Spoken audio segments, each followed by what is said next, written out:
And we are live for this practice session, just over an hour left on the clock, and it looks like John Bantakis is yet to post a lap time. He'll be keen to get out there soon. Sometimes it's a minor setup tweak in the garage, but every minute lost in practice is crucial for finding that rhythm.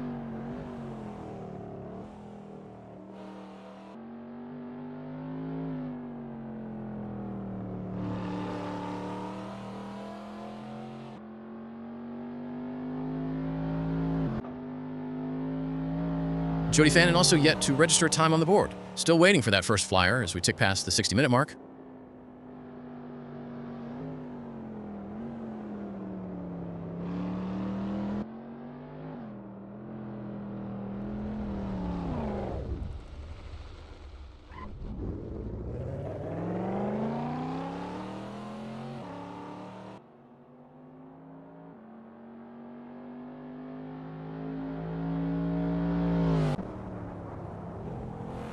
And another name pops up on the list of those yet to get out there, Josh Daw, still in the garage as we approach the top of the hour remaining. You want to get those initial laps in quickly, get a feel for the track conditions before the fuel loads and tire pressures start to change things up later on.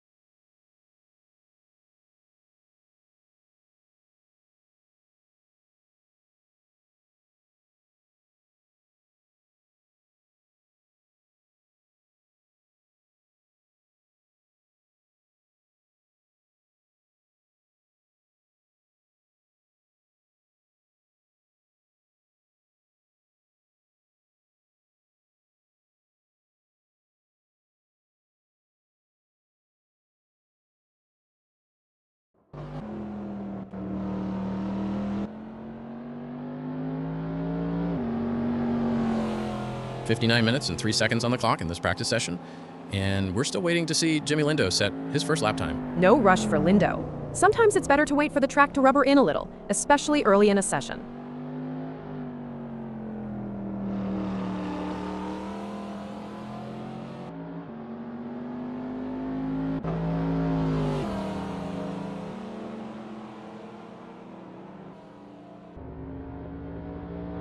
Down to 58 minutes, 34 seconds now. Jareth Hallam still yet to put a time on the board. He'll be out there soon enough.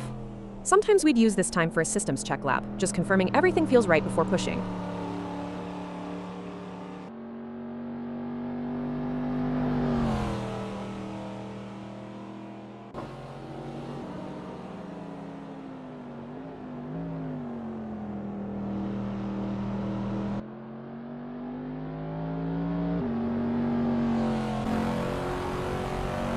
And James Garbach now joins the list, still waiting to clock a time with just over 58 minutes remaining. This could be a strategy. Maybe the team's making some final adjustments in the garage. There's plenty of time yet.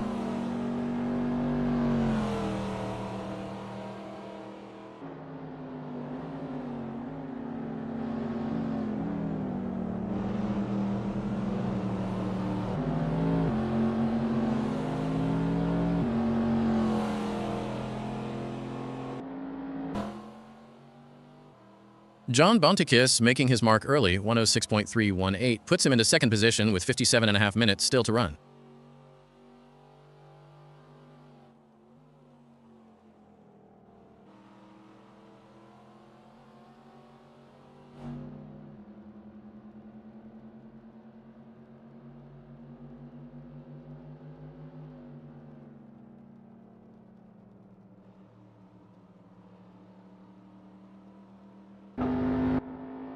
Josh Daw has yet to register a time as we tick under 57 minutes in practice. He's biding his time, could be waiting for the track conditions to improve, or a specific setup change.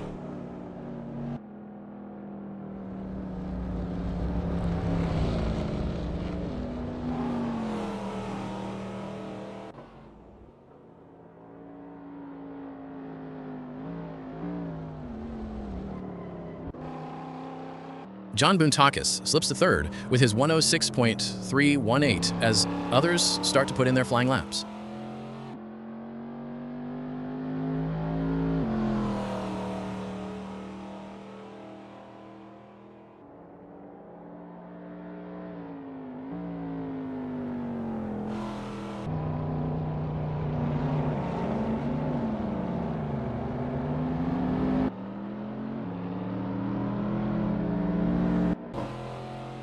Jody Fannin moves into third, a 105.885 from him. That's a strong start.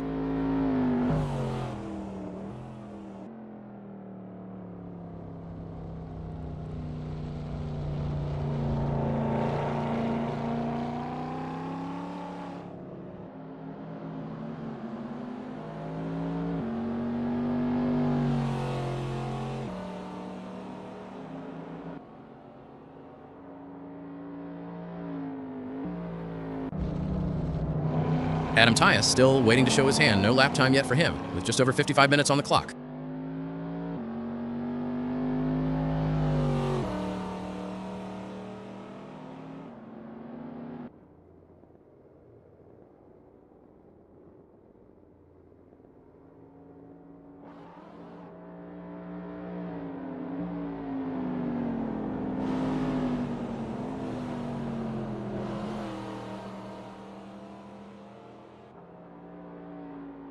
Jareth Hallam continues his patience game. Still no lap time from him with just under 55 minutes remaining. This could be a long-run philosophy. Sometimes we'd go out, do a series of laps on older tires to gather data for the race.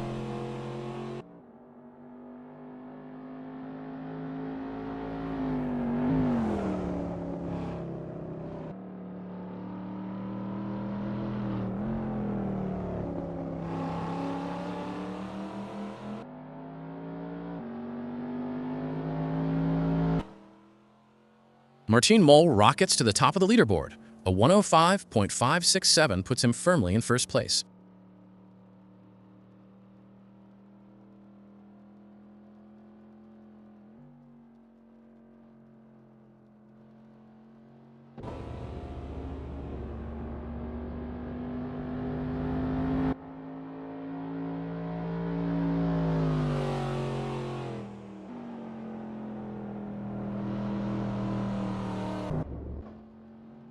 John Boontakis now finds himself down in 5th position as the times continue to tumble. His 106.318 still is best.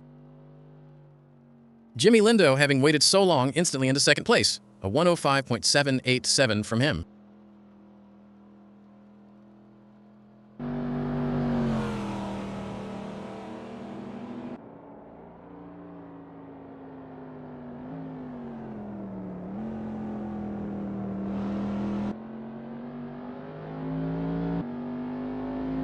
Jareth Hallam's first flying lap, and it's a beauty. 105.853 slots him into 3rd. That's how you do it. Waits for the track, then puts in a strong time right away. Good confidence shown there.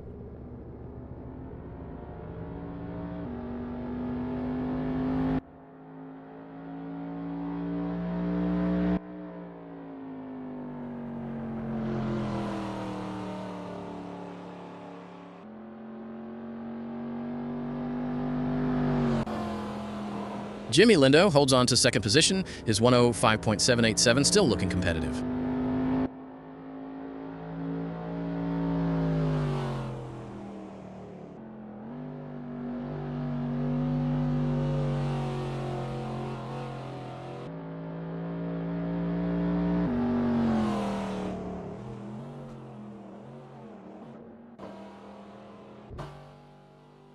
James Garvach registers his first time, a 108.120, which puts him into 7th for now.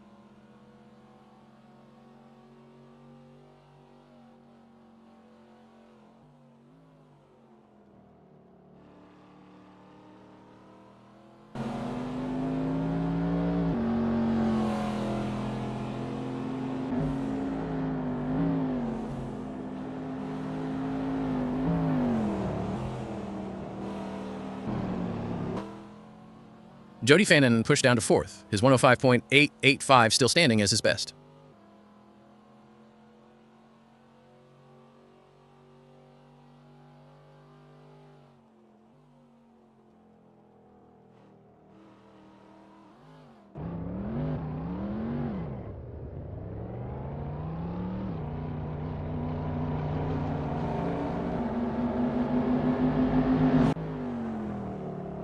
Jareth Hallam finds a massive improvement. 105.527 puts him right to the top of the standings.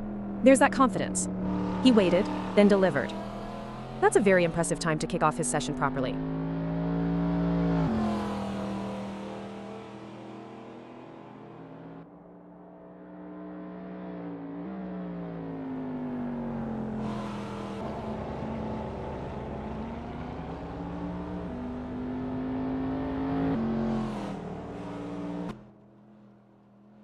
John Boontakas remains in 5th, his 106.318 still his benchmark. He might be focusing on a different setup, perhaps a race simulation. Not everyone prioritizes outright pace early in practice.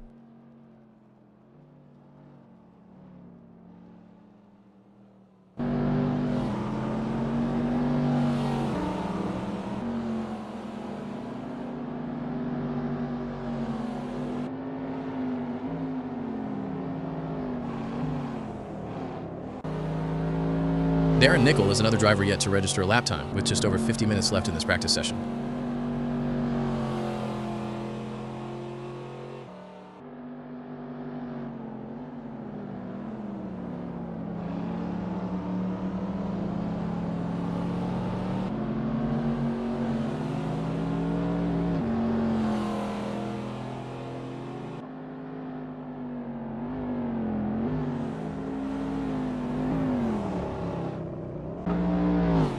Gareth Hallam just keeps getting faster. A 105.368. He's really laying down a marker now.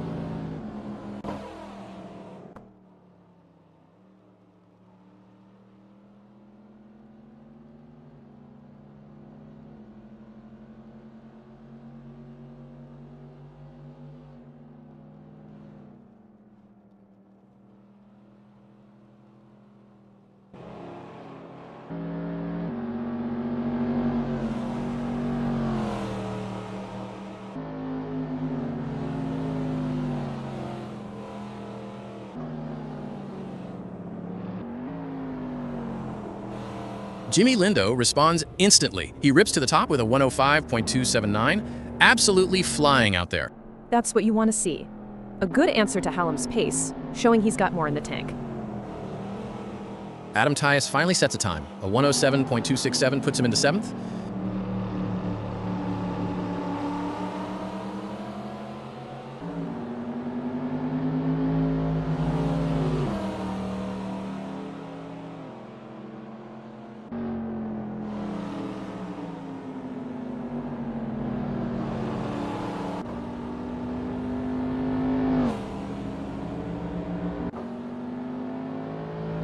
Sam Zero puts his first real time on the board, a 106.731, good enough for 6th place.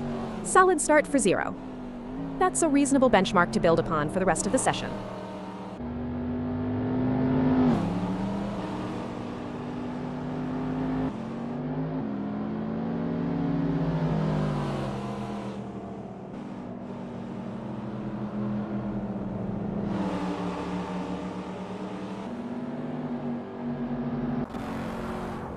Josh Daw now on the timings list. A 107.517 puts him into 8th position.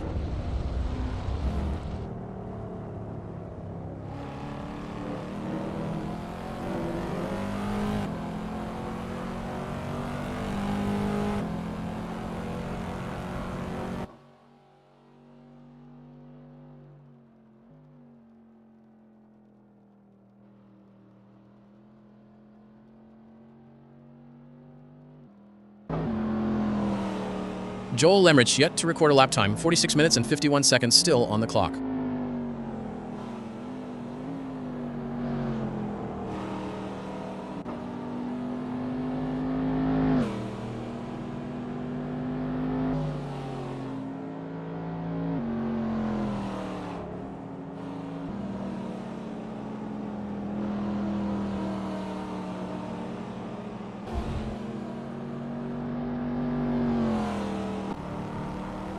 James Garvach improves his time, a 107.728, but it drops him down to 10th.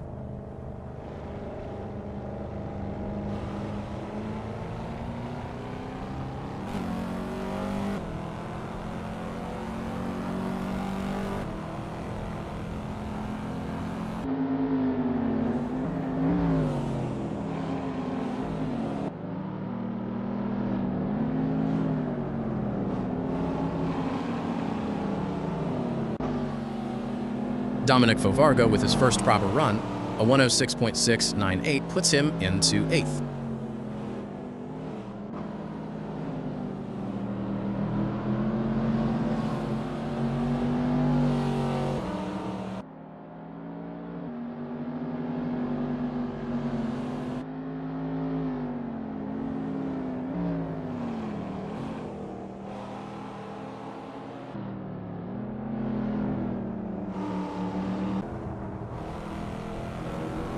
Jody Fannin pushed back to 5th as the field gets faster around him. His 105.885 is current best.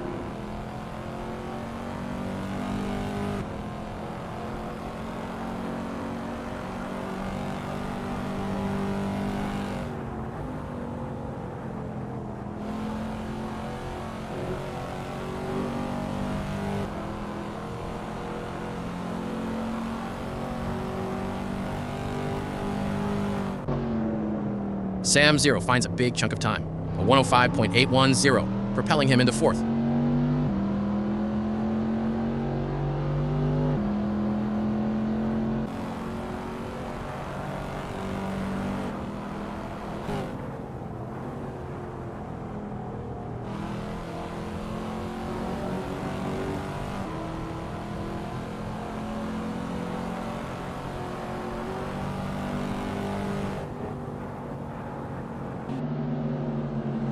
Martin Mole with an improvement, 105.434, but that only moves him to 3rd as the pace hots up.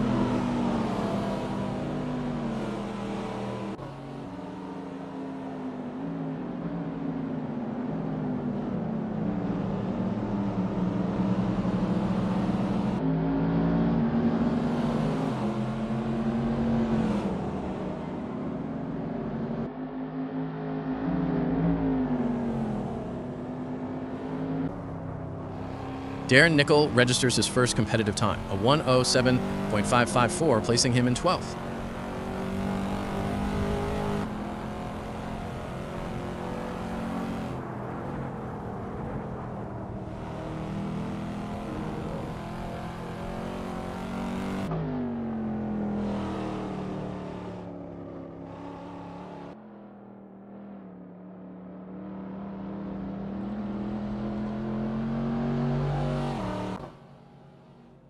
Sam Zero's 105.810 keeps him in 4th, a solid effort this session. He's definitely found his rhythm quickly. That's the sign of a driver comfortable with the car and the track.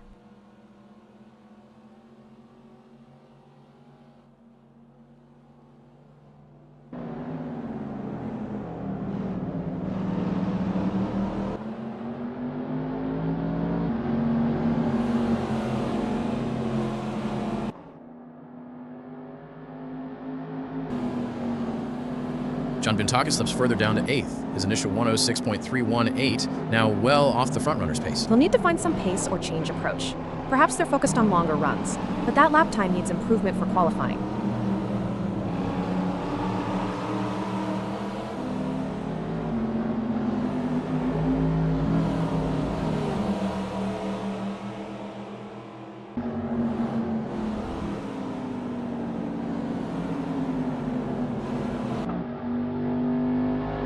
Joel Lemrich makes his entry onto the timesheets. A 106.320 puts him into 9th spot.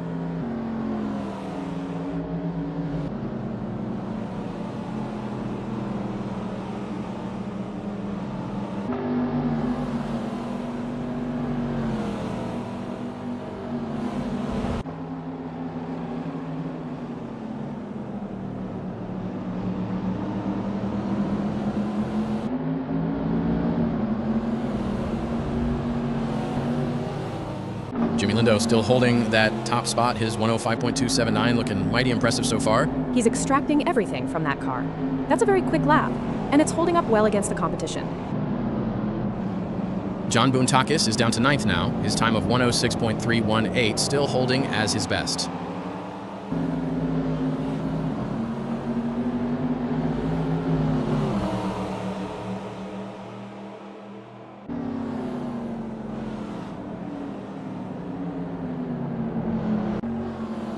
Rich Snape makes his debut on the leaderboard. A 106.296 puts him into 8th position.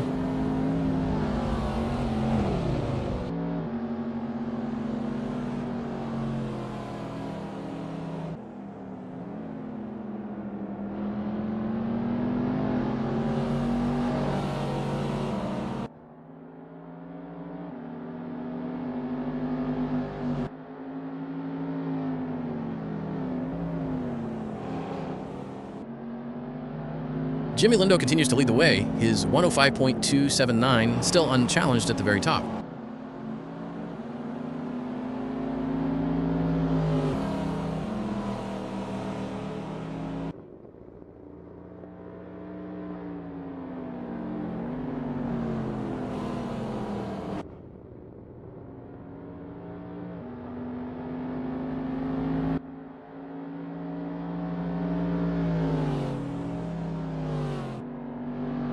Rich Snape holds steady in 8th. That 106.296 remains his fastest.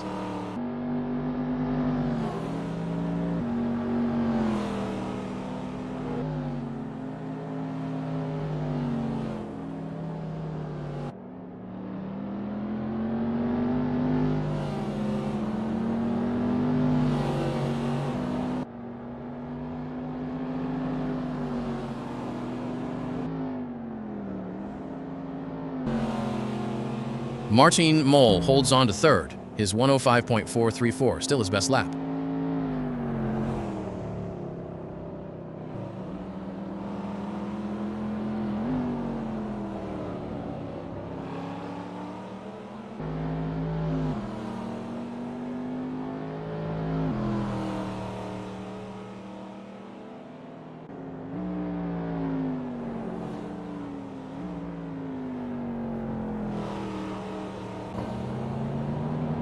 Jody Fannin improves his time, a 105.502, but it keeps him in 4th. He's finding pace, which is good.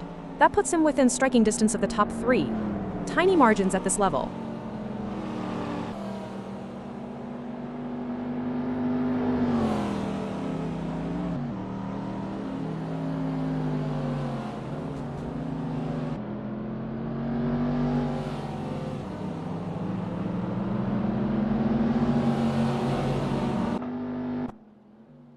John Boontakas remains in 9th. His 106.318 still needs a significant boost to challenge.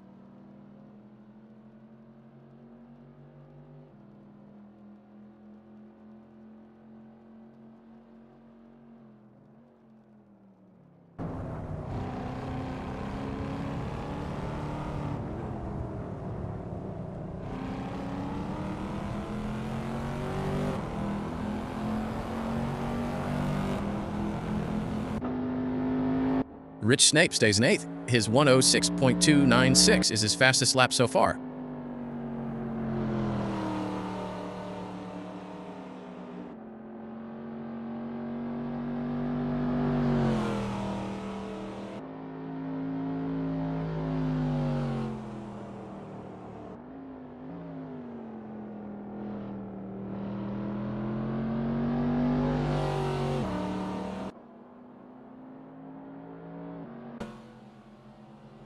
Josh Daw improves his lap time to a 106.879, which moves him into 10th position. He's chipping away at it. Consistency is key in practice, and then you start pushing for outright pace.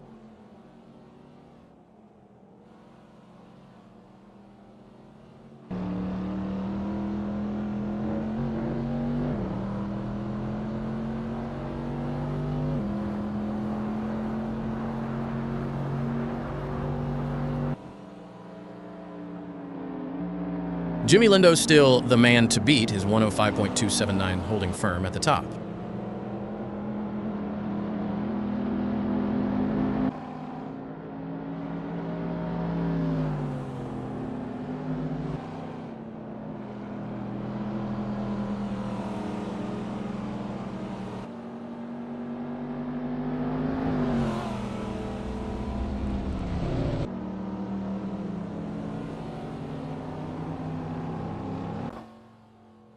James Garvok finds a slight improvement, a 107.615, but it sees him drop to 13th.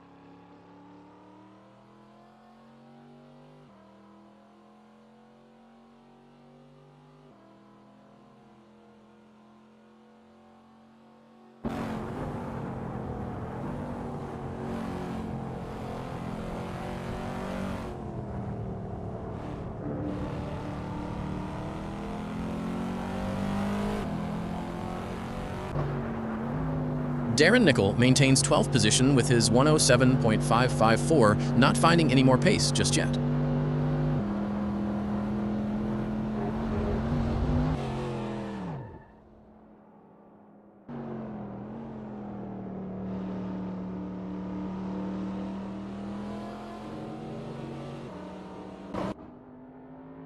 Dominic Favargue puts in a strong lap. A 105.820 moves him up to 7th. That's a good jump. He's found a rhythm and is starting to push towards the sharp end of the grid.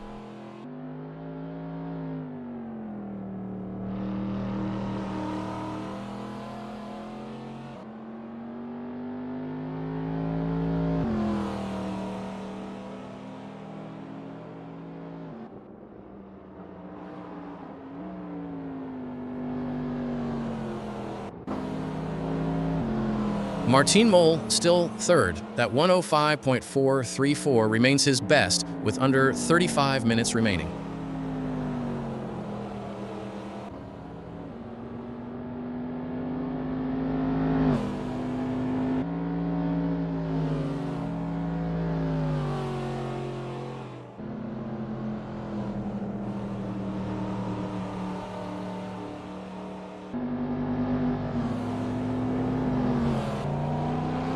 Darren Nickel stays in 12th, his 107.554, still his fastest lap of this session.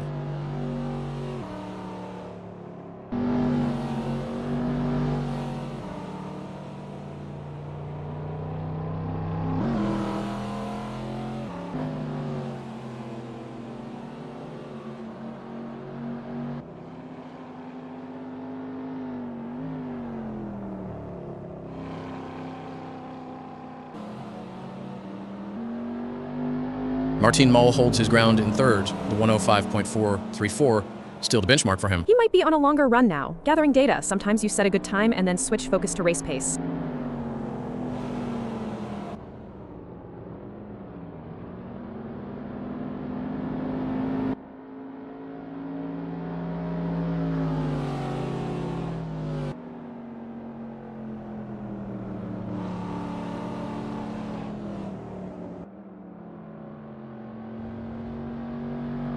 Rich Snape finds some real speed, a 105.791, vaulting him up to 5th position. Big improvement there. He's definitely getting more confident with the car and pushing harder.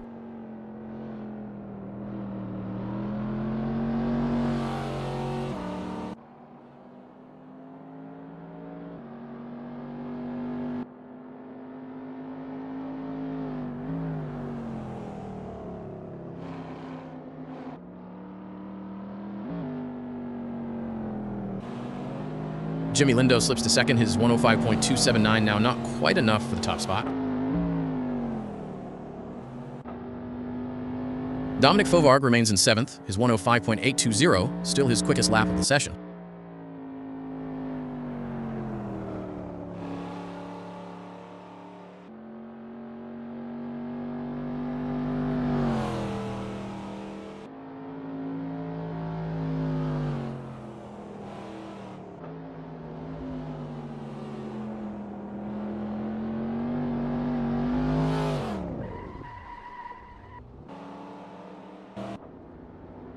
Rich Snape continues to impress, holding 5th position with his 105.791.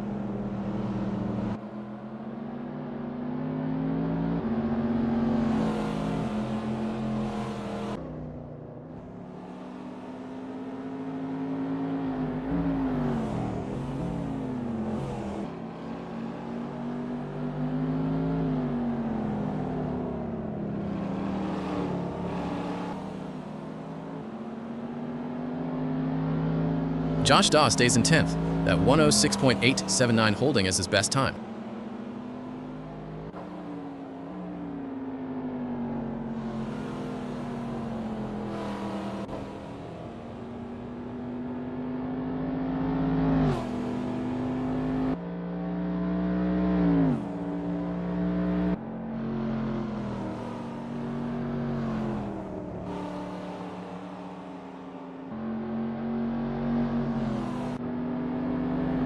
James Garvock shaves a little off his time, 107.572, but he remains in 13th. He's making small improvements. That consistency is important, even if the position isn't changing much right now.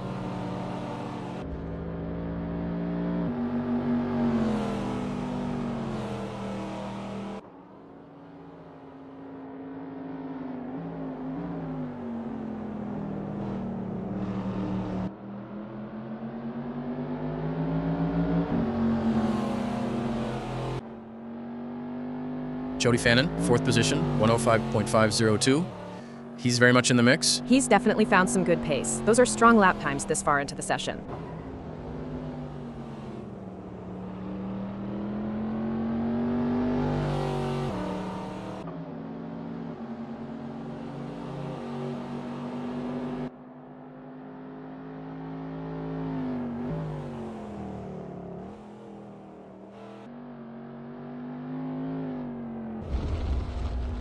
Joel Lemrich improves his time to a 106.230, which nudges him up to 8th.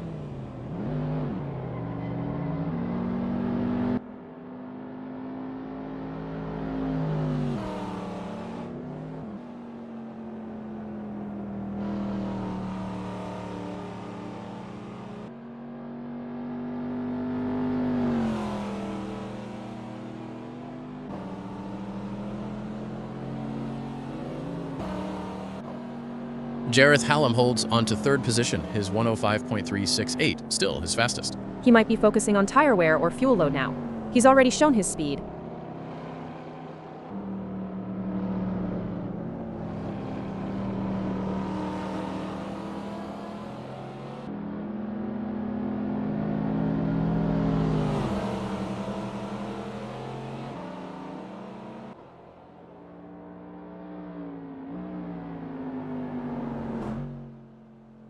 Martin Mall with a sensational lap, a 104.702, absolutely obliterating the previous best and going P1.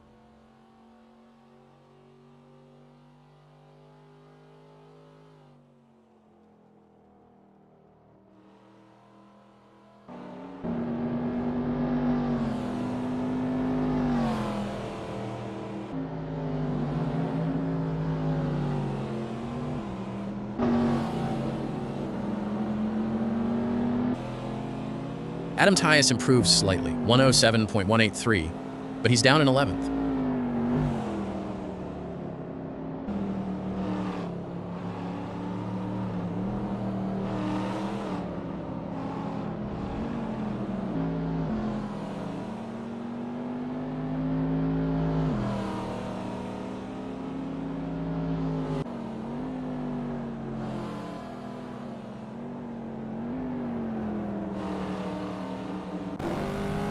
David Constable Barry still hasn't registered lap time, with just over 27 minutes left in practice.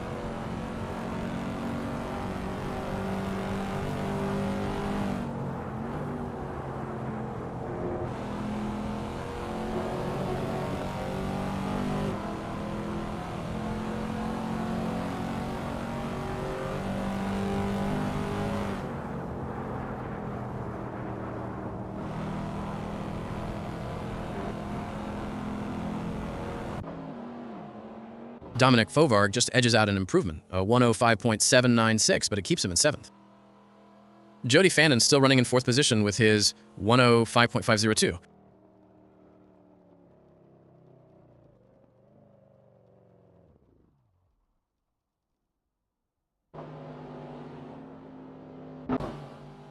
Jareth Hallam holds on to 3rd, that 105.368 remaining his fastest.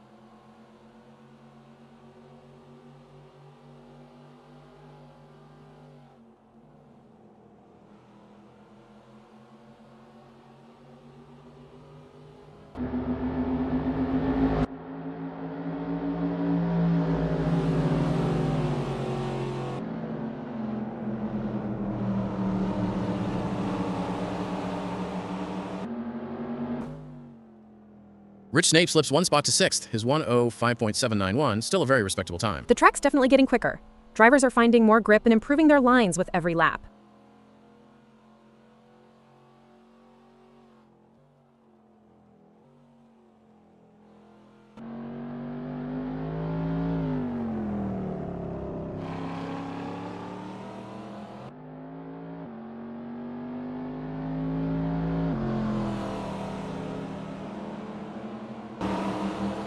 Martin Mole continues to dominate the top spot, his 104.702, truly a blistering lap.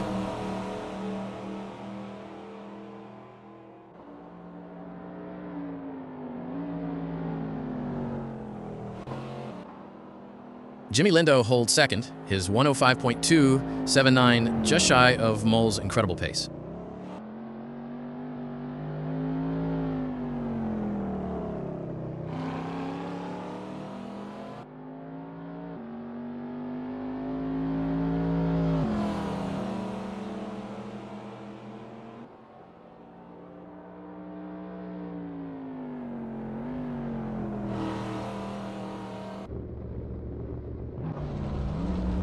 Adam Tyus down to 13th, his 107.183, not quite good enough to hold position.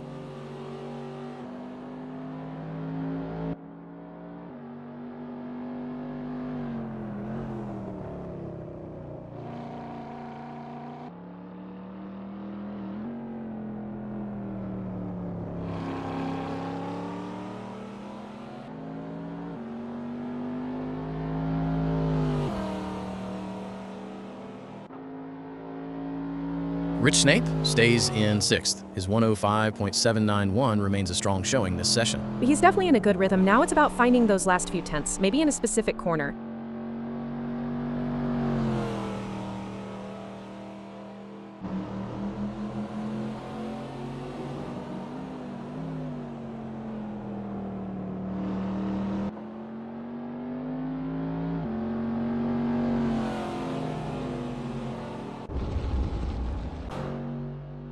Josh Daw improves his time to 106.770, but it only moves him to 11th.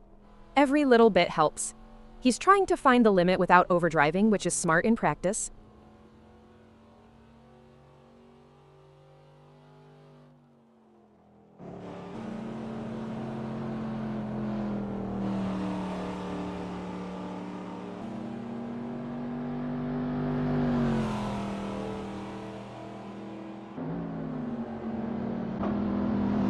Rich Snape continues to hold 6th position, his 105.791 a solid performance.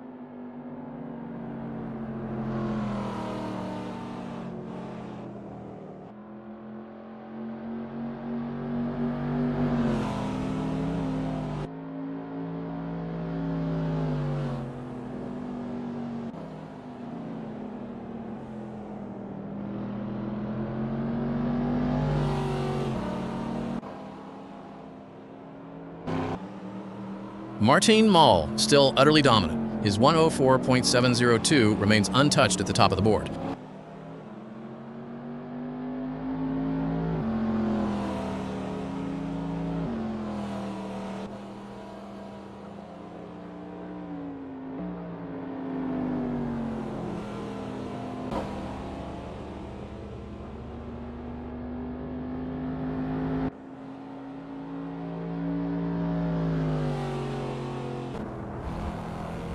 Josh Daw finds a significant improvement.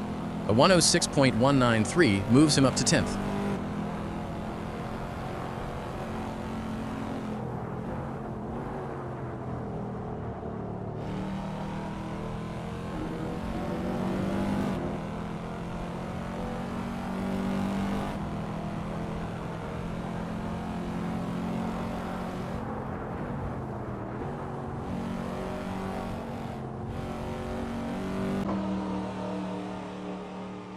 And David Constable-Berry finally sets a lap, and it's a beauty. 105.736, straight into 5th place. What an entrance! That's a confident start, showing he's clearly got pace straight out of the box.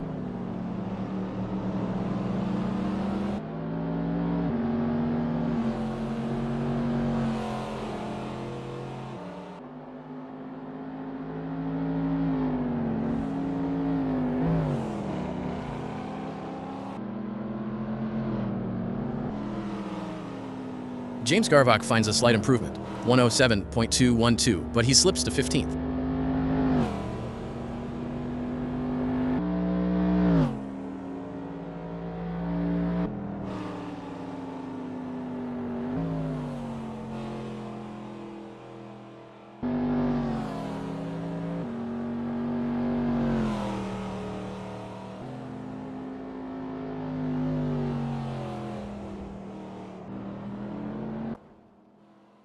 Thomas Kruger-Dorado's first-time lap, and it's a 105.989, placing him into 10th.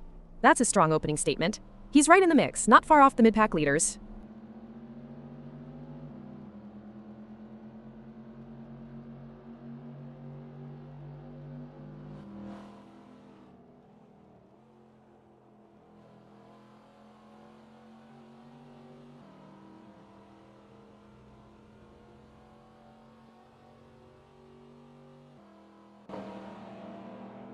James Garvach remains in 15th. His 107.212 still his best, with just over 20 minutes to go. He might be doing some setup work for the race, not chasing a lap time. It's practice, after all.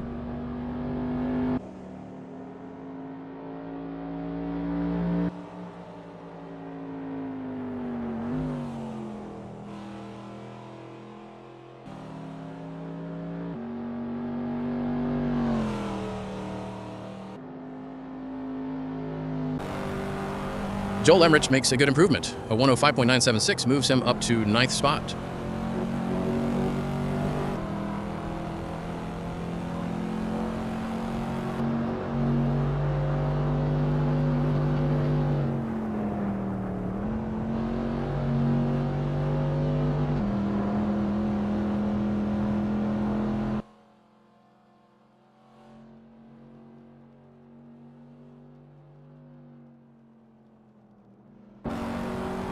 Thomas Kruger-Dorado still in 10th, his 105.989 proving a solid benchmark.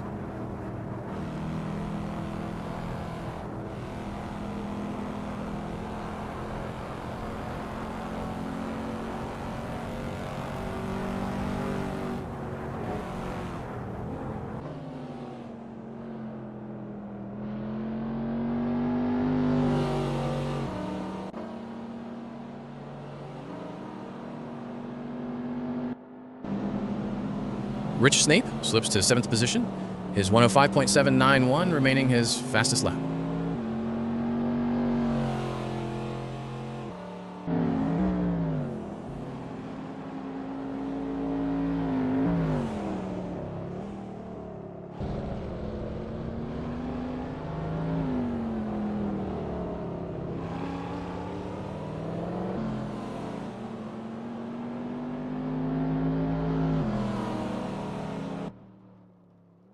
Dominic Fovarg with a blistering lap. 105.067 rockets him all the way up to 2nd place. That's an incredible improvement. He's found a huge amount of pace in this run, really pushing the limits.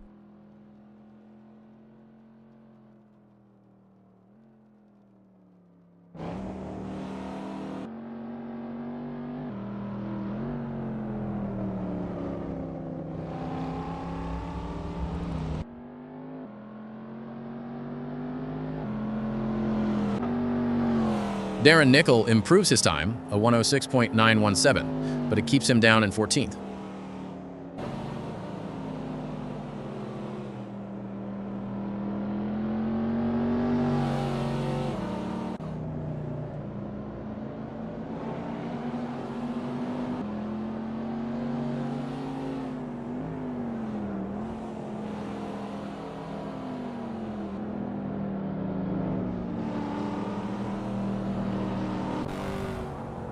Jimmy Lindo responds with an improvement 105.244, but it only puts him into 3rd now. The top times are really starting to drop. He needs to find another couple of tenths to challenge for P1.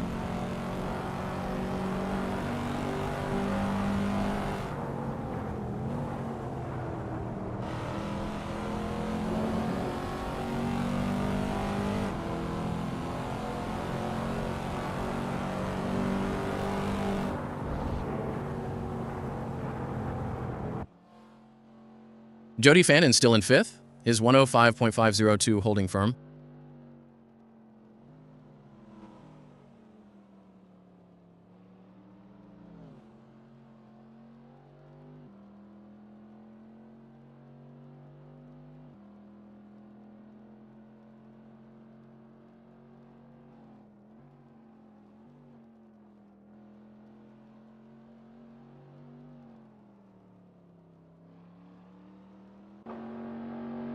John Boontakis finds a big improvement. 105.910 moves him up to 10th.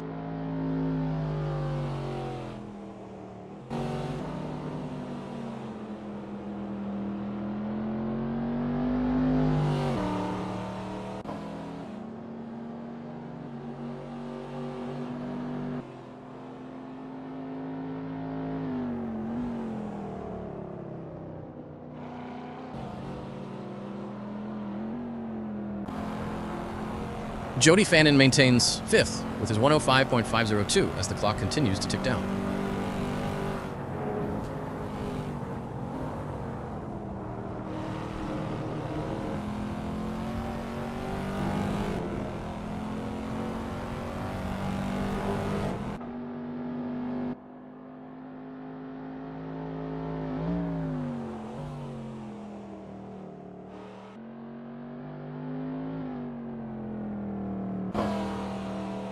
Josh Daw, now in 12th, his 106.193, still his best lap.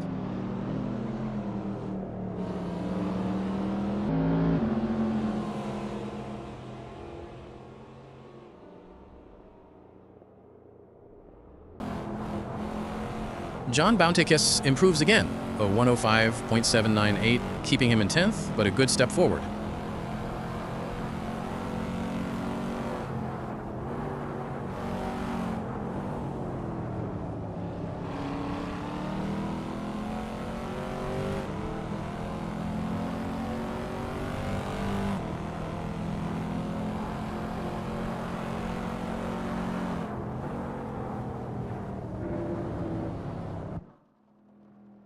Adam Tyus improves to a 106.296, but he remains in 13th position.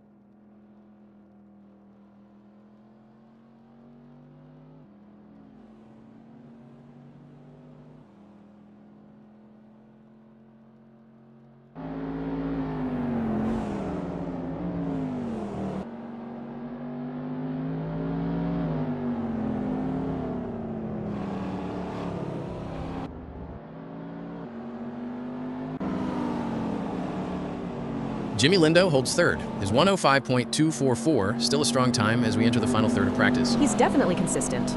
Now it's about whether he can find that extra something on fresh tires or with a final setup tweak.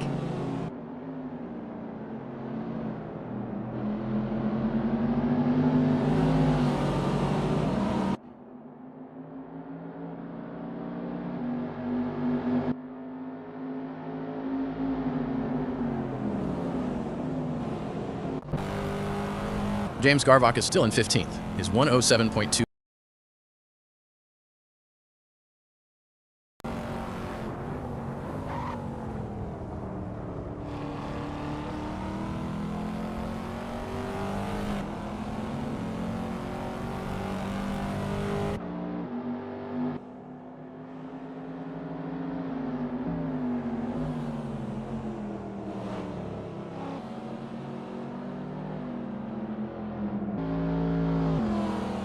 Jody Fannin pushed back to 6th, his 105.502, unable to hold off the charging field. The track is at its best right now. Everyone's finding time.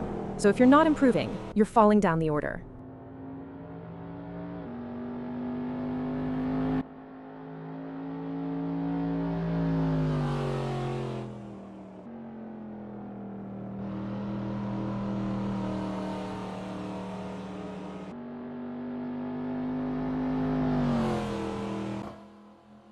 Rich Snake finds a small improvement, a 105.730, but it drops him one place to 8th.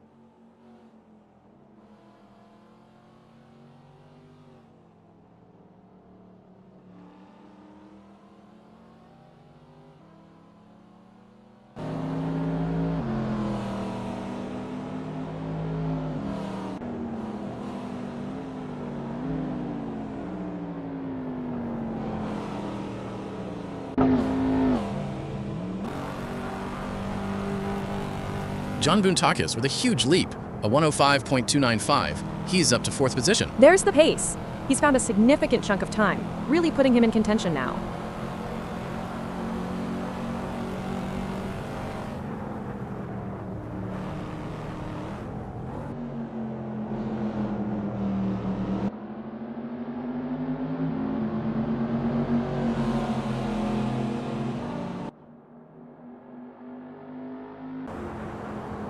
James Garvach remains in 15th, his 107.212 still his best in this session.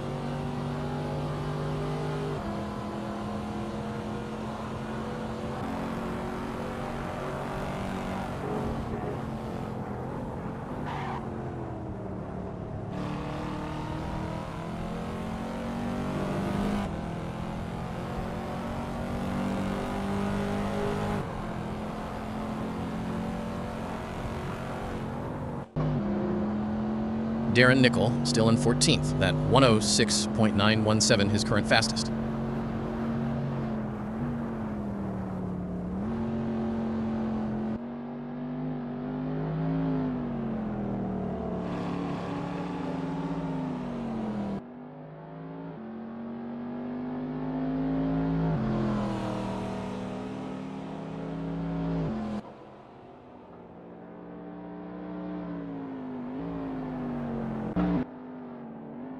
Adam Tyus holding 13th with his 106.296 as we close in on the final 10 minutes. He's consistent, but he'll be looking for some more pace to climb up the order before the checkered flag.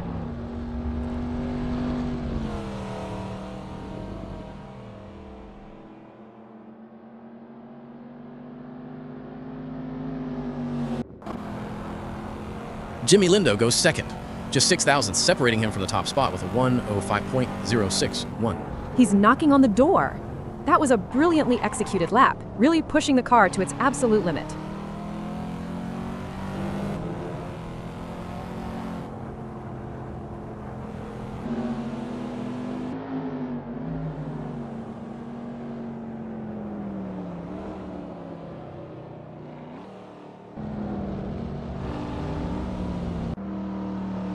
Phil Bodkin with his first timed lap, a 1:06.532, which puts him into 14th.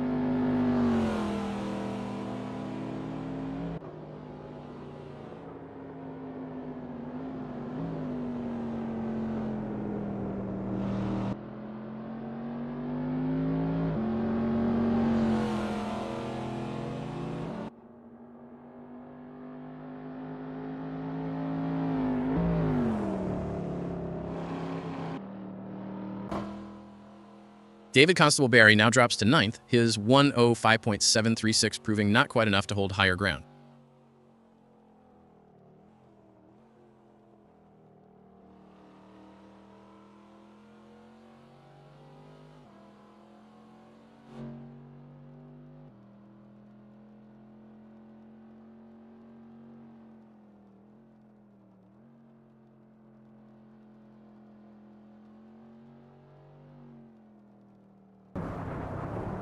Jimmy Lindo still second, his 1:05.061, just a whisker away from the fastest time.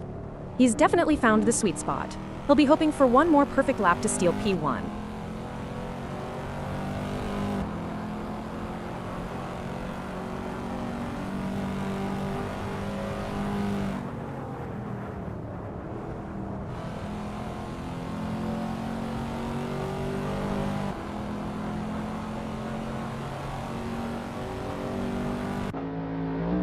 Jody Fannin remains in 6th, that 1:05.502, his quickest time so far.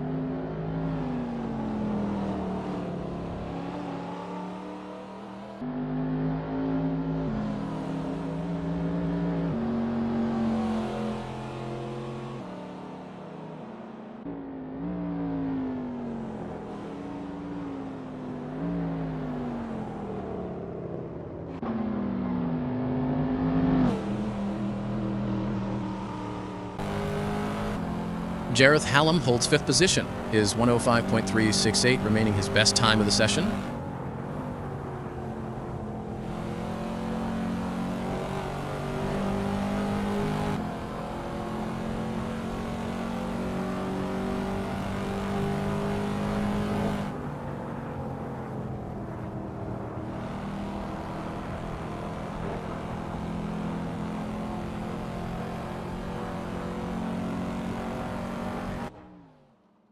David Constable Barry with a strong improvement, a 1:05.313, moving him back up to 5th.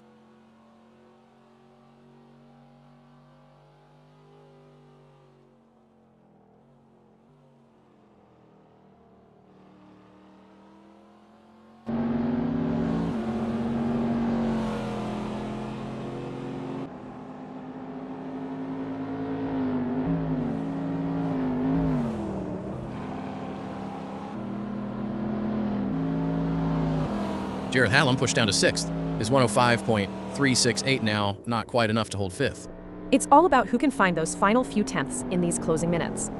The track is at its fastest.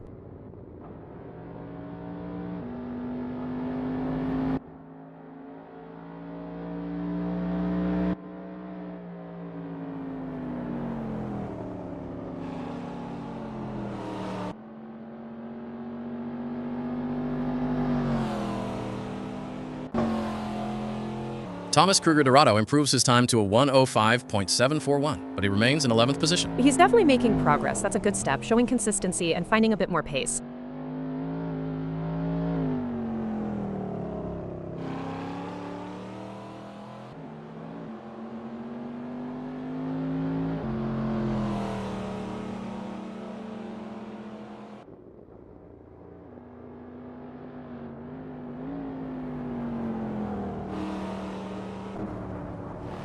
Martin Mull still utterly in control at the top, his 1:04.702, truly an exceptional lap.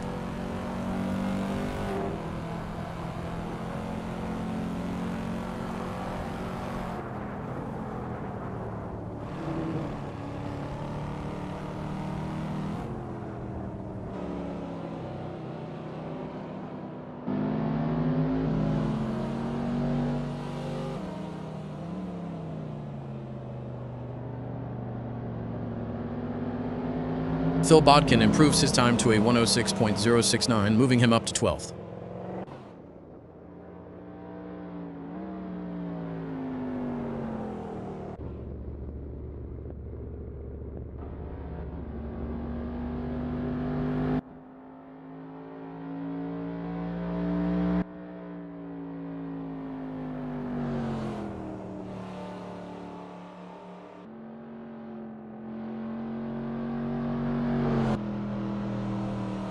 Martin Moll shows no signs of being dethroned. His 104.702 still the fastest as we head into the final 3 minutes.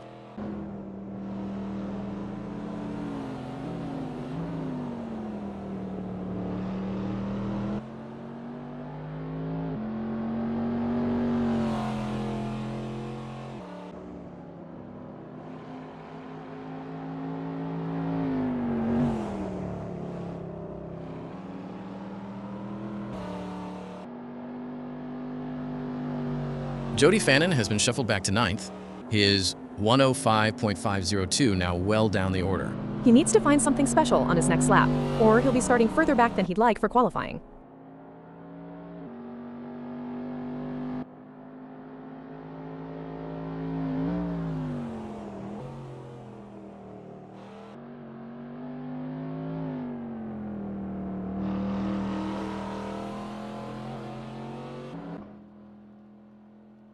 Phil Bodkin remains in 12th, his 106.069, his best effort so far in practice. He's definitely making progress. Those consistent laps are important for understanding the car's behavior.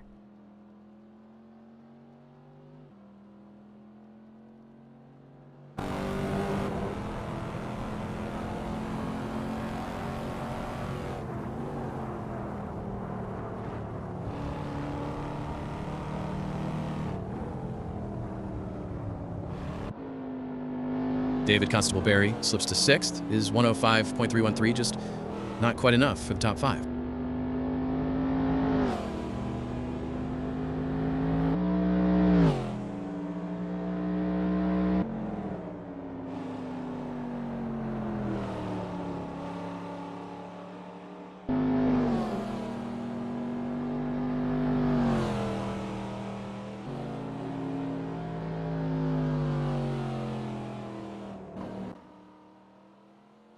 Dominic Fauvargue holds on to 4th, his 105.067 remaining a very competitive time. He's done a good job securing a strong time. Now it's probably about verifying long-run pace in these final moments.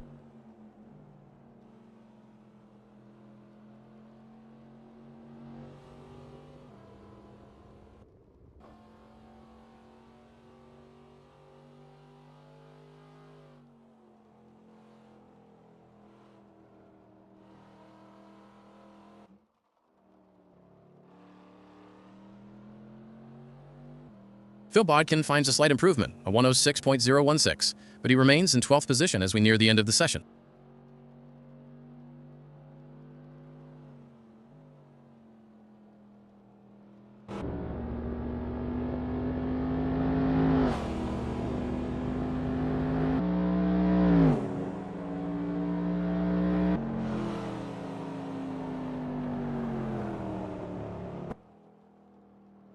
David Constable-Berry with a late charge. A 105.034 vaults him into 3rd with just 10 seconds remaining.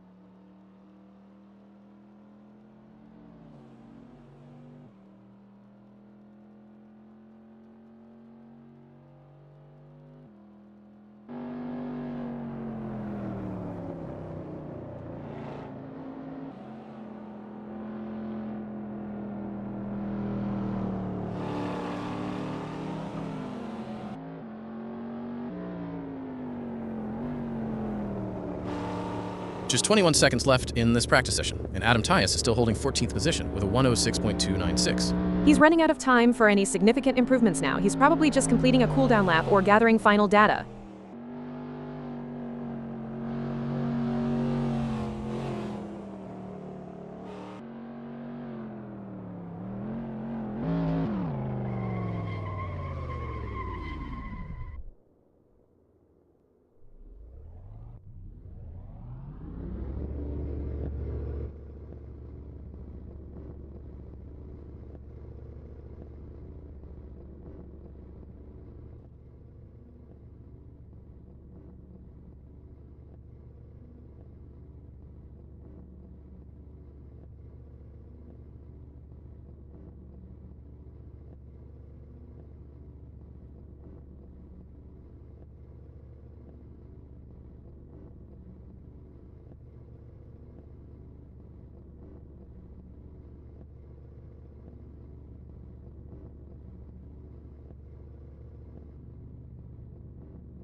Welcome to Cascavel, everyone. Qualification is about to begin, and the tension is palpable as the cars prepare to hit the track. This is where everything starts. That first flying lap at Cascavel sets the tone for the entire weekend. It's all about finding that rhythm early.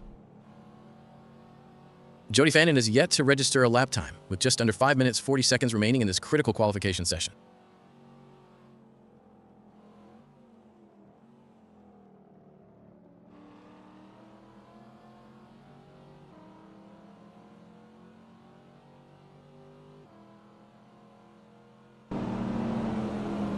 John Bounticus is still without a time on the board. Just over 5 minutes left in this brief qualifying session.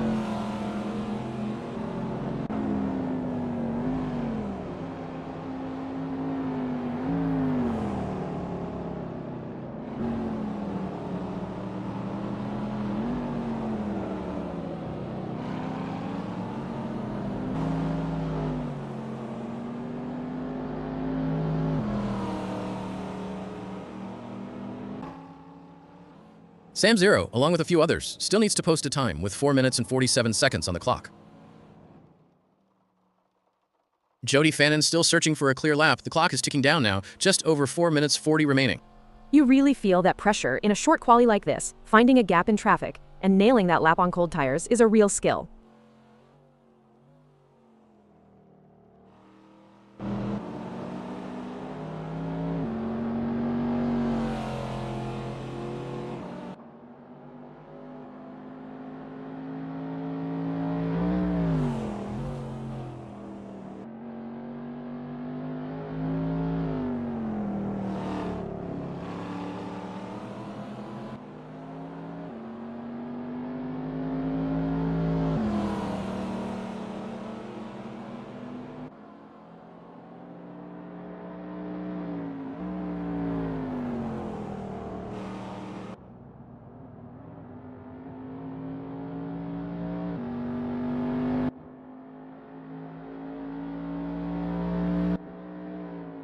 Jody Fannin has just completed a lap, but it hasn't registered a time on the board yet, placing them provisionally in P16. You really need that first valid time in, even if it's not perfect.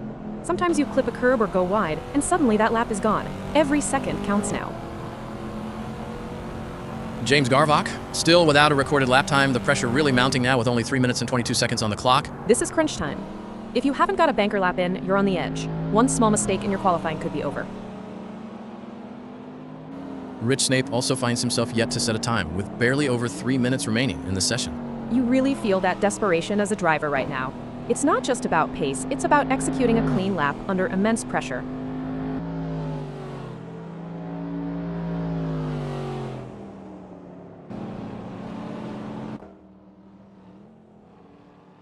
Phil Bodkin currently P5, and they are flying already 3/10 up on their best time with under 2 minutes 50 left. This is exactly what you want. That feeling of digging deeper on a second or third run, finding that extra grip and shaving off those crucial tenths. David Constable Barry is currently P6 and improving over a tenth faster on this lap with just 2.5 minutes left.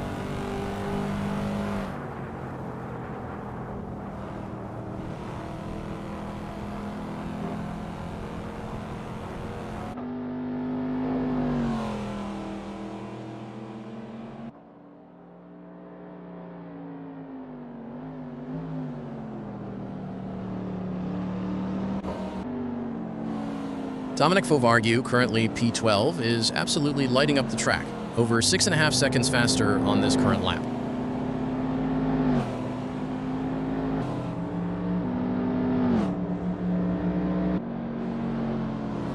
And Dominic Fovargue finishes that blistering lap, improving massively to a 1:06.188, putting them into P9.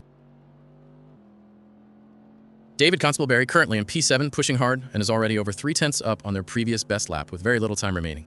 This is where the magic happens, finding that extra speed when it truly matters. It's all about precision and commitment in these final moments.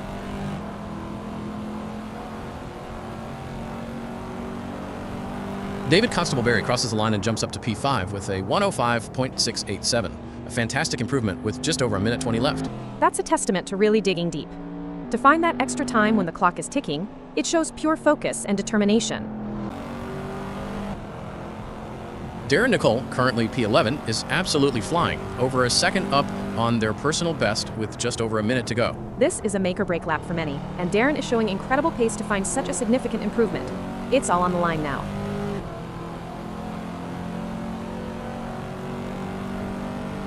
Darren Nicole improves their time to a 1:06.361, but it's not enough to move up the order, still in P11 with just 45 seconds left.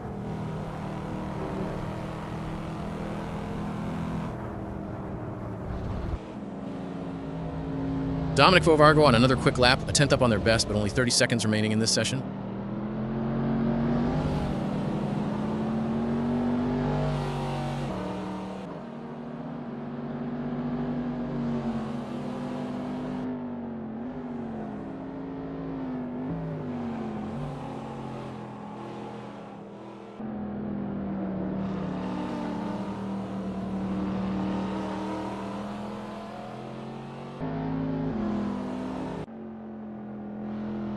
Thomas Kruger Dorado in P4, pushing to find even more pace, a 10th up on their best, but only 3 seconds left on the clock.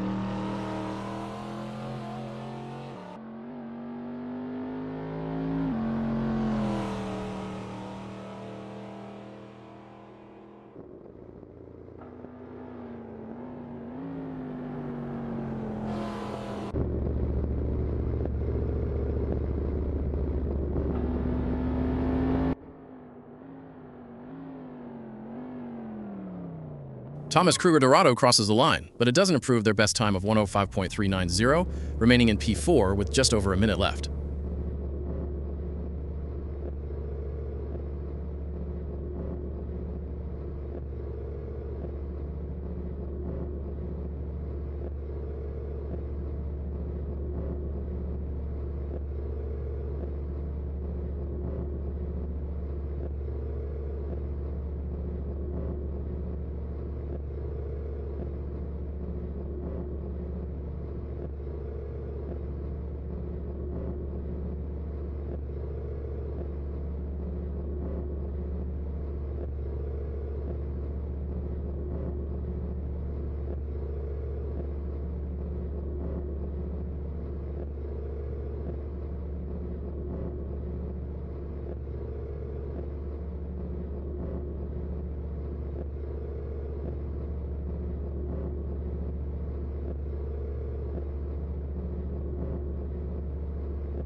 Welcome to Cascavel. The tension is building as we prepare for the start. A gentle wind speed of 2, noted on the track.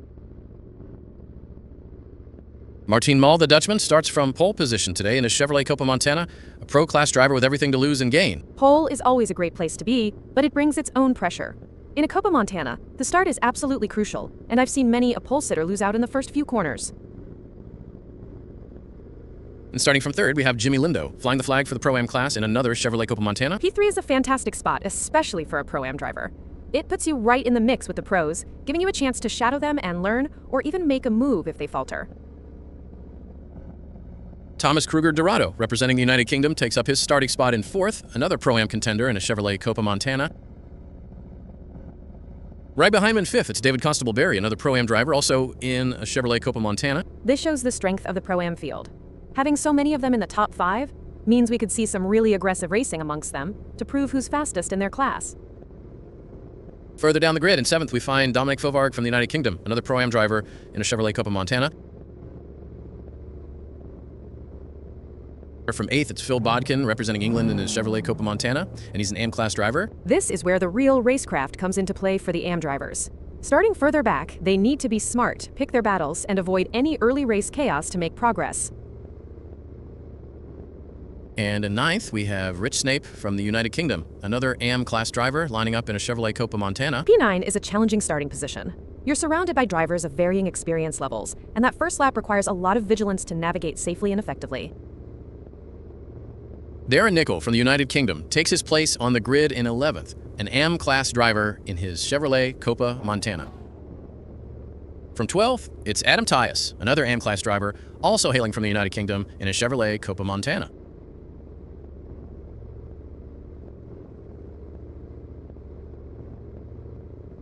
Sam Zero from the United Kingdom is in position 13, an AM class driver in a Chevrolet Copa Montana.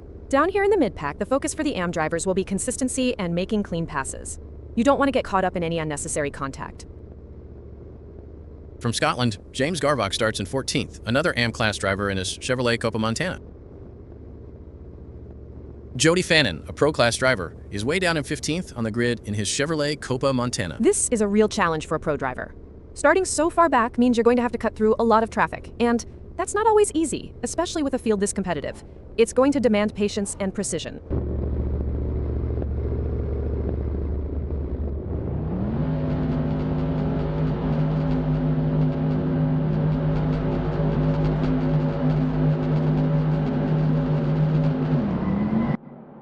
The lights are out and we are underway at Cascavel. A furious start as the pack surges into turn 1. That was an absolutely chaotic start, just as I expected. You can see drivers already trying to make up positions, but there's always a risk in that first corner. Martin Mull holds his lead through the first corners, maintaining that crucial pole position.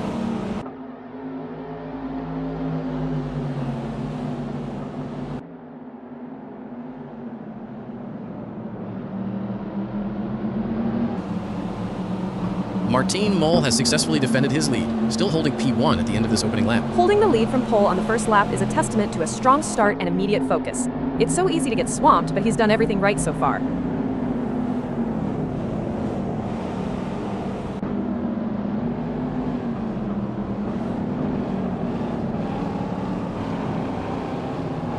A fantastic start for Joel Limrich, up 5 places already to P10.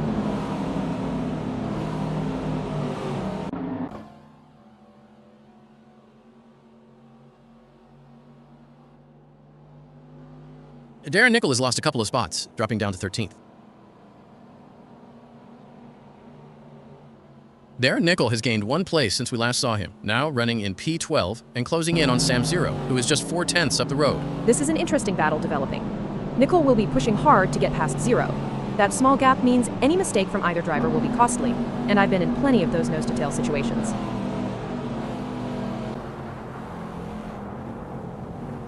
What a start we've had here at Cascavel. The intensity is just incredible in these opening laps. It always is in these races, especially with such a mixed grid. Everyone is trying to find their rhythm while also making up ground or defending their position.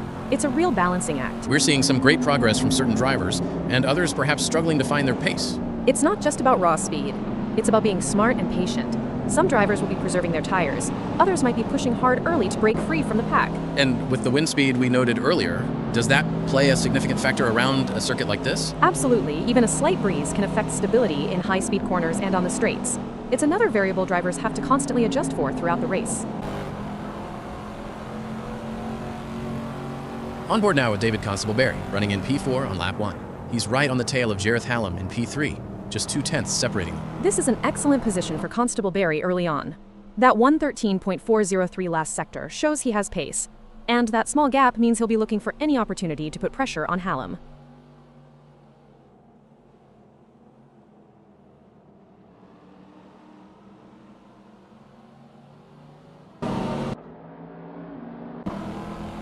David Constable Barry remains in P4, but the gap to Gareth Hallam has just edged out to 3/10, a slight breather for the car ahead. Now we're riding with Phil Bodkin, running in P9 on lap 2. He's right on the gearbox of Jody Fannin, just 1/10 of a second separating them.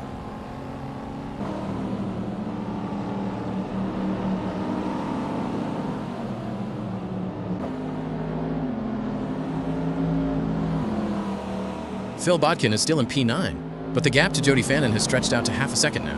Fannin finding some breathing room. Darren Nickel is now in P14, on the hunt for Rich Snape in P13, with just 2/10 of a second separating these two drivers.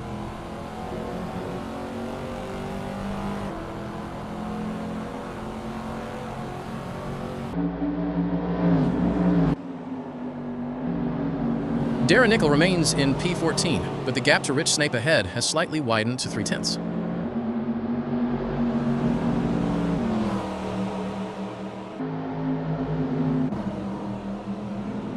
Now with Rich Snape in P13 on lap 3, he's just 2/10 behind Adam Tyus in P12, posting a 1:06.609 last lap.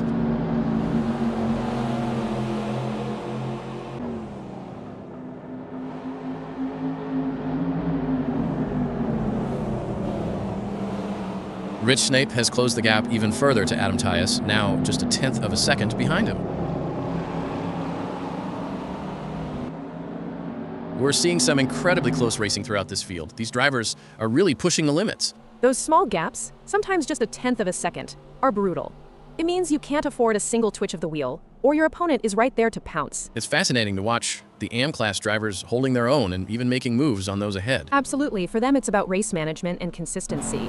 You have to be aggressive, but also smart, knowing when to commit and when to hold back to preserve your tires or avoid contact. And these Copa Montanas, they really seem to promote this kind of wheel-to-wheel action, don't they? They do. They're relatively equally matched, which means driver's skill really shines through.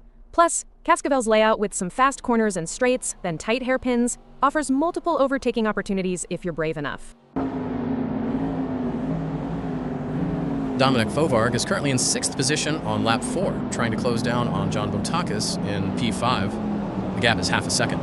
Fovarg's best lap of 1:05.824 shows he has the speed.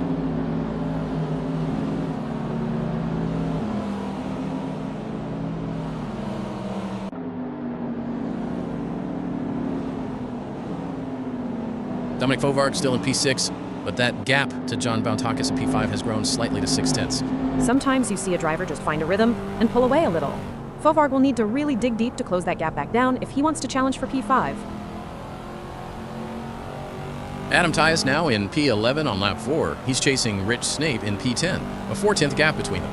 Tyus has a best lap of 1:06.493.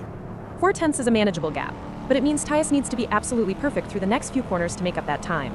Snape will be defending hard.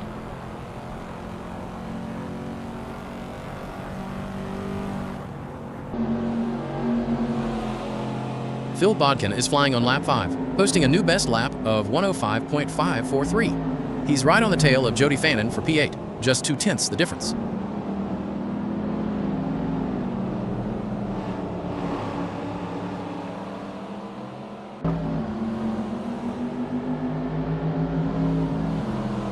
Despite that rapid lap, Phil Bodkin is still in P9, and the gap to Jody Fannin has widened to half a second. This suggests Fannin responded to Bodkin's pace. It's a classic chess match out there. One driver pushes, the other answers. It's all about who can maintain that pace for longer without making a mistake.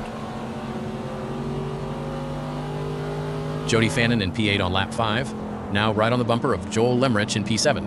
They're absolutely side by side, 0.0 seconds between them. This is exactly the kind of racing we love to see. 0.0 means they are effectively glued together, and one wrong move or a slight loss of momentum will decide that position. It's a proper fight. Jody Fannin has made the move stick. He's up into P7, pulling out a 4/10 lead over Joel Lemrich now in P8.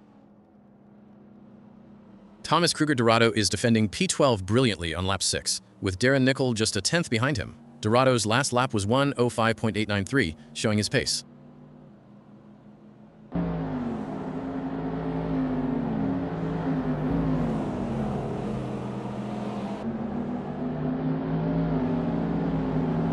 Thomas Kruger Dorado has managed to extend his lead over Darren Nickel, the gap now up to 0.7 of a second. That's a fantastic effort from Dorado.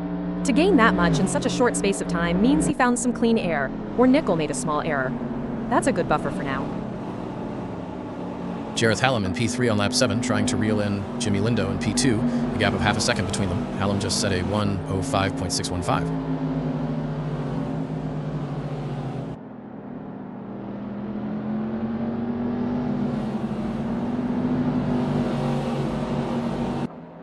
Jareth Hallam has closed the gap to Jimmy Lindo for P2. It's now just 0.4 of a second. Dominic Fovarg is now in P5 on lap 7, trying to catch David Constable-Berry in P4. The gap is 0.6, and Fovarg just set his best lap, a 1:05.473.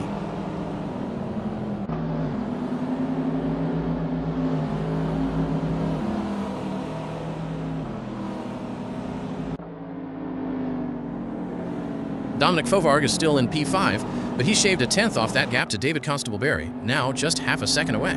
Every tenth counts, especially when you're chasing. Fovarg is showing great pace and consistency to be able to chip away at that gap like this.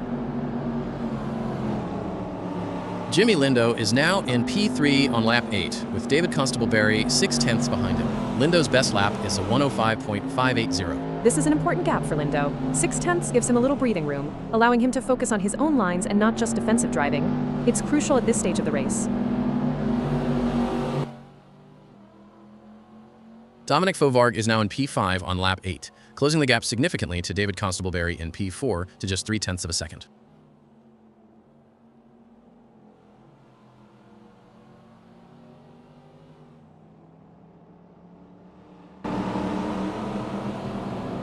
Dominic Fovarg maintains that 0.3 gap to David Constable-Berry. P4 is firmly in his sights.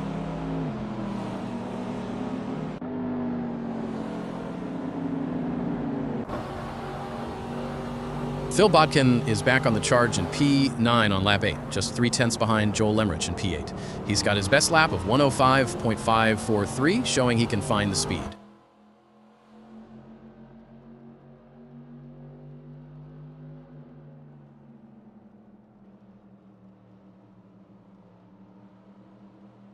No change to the gap between Phil Bodkin and Joel Lemrich, still 0.3 separating P8 and P9. We're well into the middle portion of this race now, and the intensity hasn't dropped for a second. It never does, especially when the gaps are this tight. Every corner, every braking zone feels like an opportunity or a threat.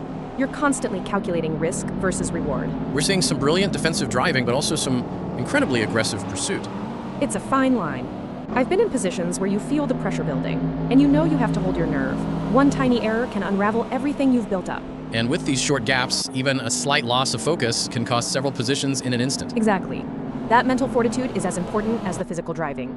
You're fighting the car, the track, and every other driver on the circuit for minutes on end. Adam Tyus is now in P14 on lap 9, chasing Sam Zero in P13 with a 0.3 gap. His last lap was 1:13.659. That last lap time for Tyus is a concern. It's quite a bit off his best. He might be struggling with grip or made a significant mistake. He needs to regain that rhythm quickly to close on zero.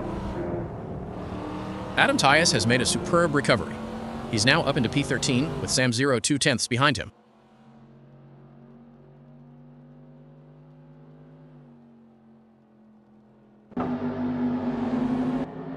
Dominic Fovarg is absolutely glued to the back of David Constable-Berry in P4, just 0.1 of a second separating P5 and P4 on lap 10. This is where Fovarg has to be brave.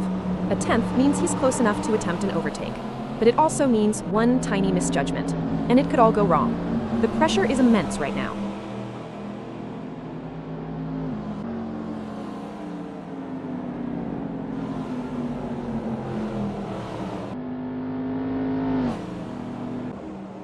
It's 0.0 between Fovarg and Constable-Berry. They are absolutely side by side, fighting for P4. This is an incredible battle. They are wheel to wheel, inches apart. It's a test of nerve and skill to hold that line when another car is right there. Sam Zero is in P14 on lap 10, now a second adrift of Adam Tyus in P13. The gap has opened up.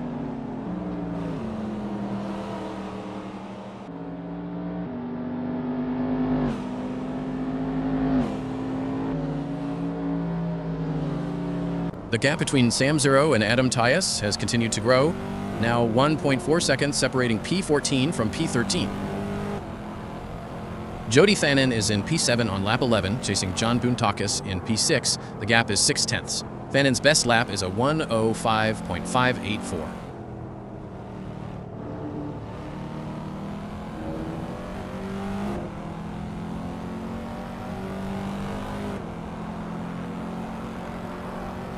Jody Fannin maintains that 0.6 gap to John Boontakis, P6, still within his reach. This shows consistency from both drivers.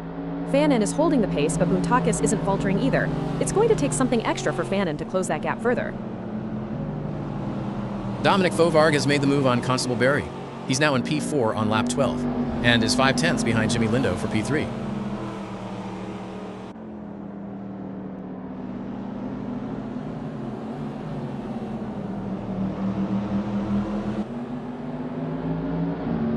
Dominic Fovarg is holding that 0.5 gap to Jimmy Lindo in P3, a consistent performance after his overtake. Consolidating a position after an overtake is crucial. He's not just let Lindo run away, which means he's still very much in contention for that podium spot. Jody Fannin is still in P7 on lap 12, but the gap to John Boontakis in P6 has increased to 0.7.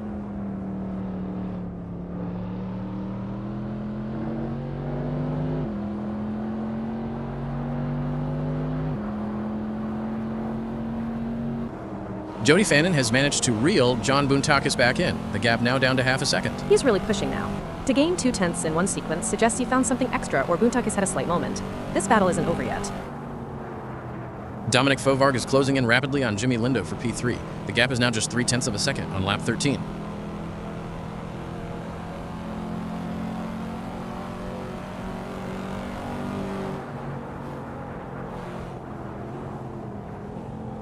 No change to that gap. Dominic Fovarg is still 0.3 behind Jimmy Lindo for that final podium spot.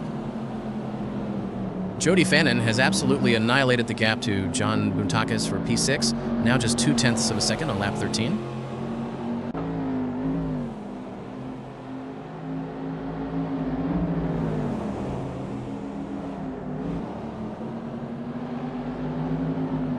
Jody Fannin is still in P7. The gap to John Boontakis has edged out by another 0.1, now 0.3 separating them.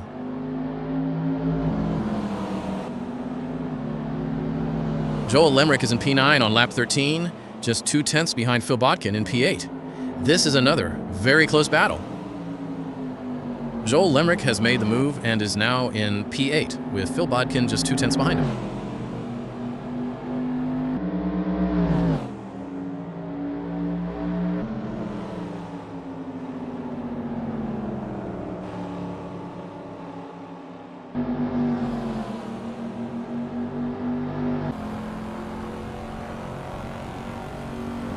Phil Bodkin, now in P9 on lap 14, is right back on the tail of Joel Lemrich for P8, just 0.2 separating them. That's an immediate challenge from Bodkin after losing the position. 0.2 is prime overtaking territory here. He'll be looking for any opportunity in the upcoming corners. Phil Bodkin has successfully passed Joel Lemrich and is now in P8, pulling out a 0.5 lead.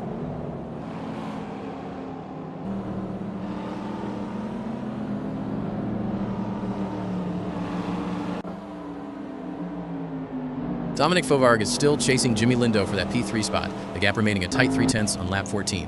This is a battle for the podium, and Fovarg isn't giving up. 0.3 is within striking distance, and he'll be pushing hard with time running out in the race.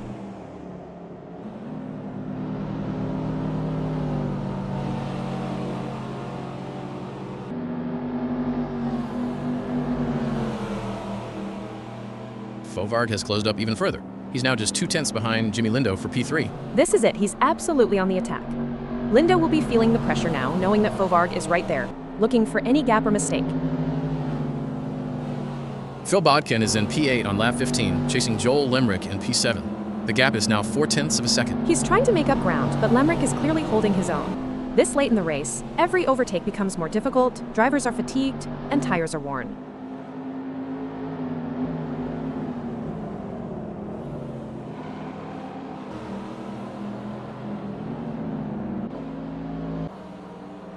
Dominic Fovarg in P4 on lap 15. The gap to Jimmy Lindo for P3 has grown slightly to half a second. That's a slight setback for Fovarg.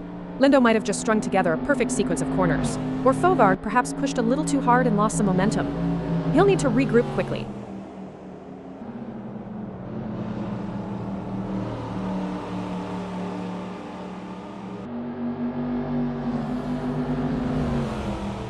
Dominic Fovarg has clawed back 2/10. He's now just 3/10 behind Jimmy Lindo. Phil Bodkin is absolutely on the charge for P7 on lap 16, just 2/10 behind Joel Lemrich. This is an incredible late race push from Bodkin. He's found some real pace, and with a gap this small, he's setting himself up for a move very soon.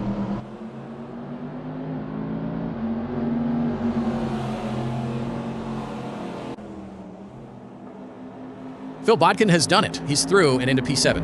It's 0.0 between them as they go through the next corner. What a fantastic move. That took precision and commitment. He saw the gap, he went for it, and now he's got to defend for all he's worth. Dominic Fovarg is right back on the bumper of Jimmy Lindo for P3, just 2/10, separating them on lap 16.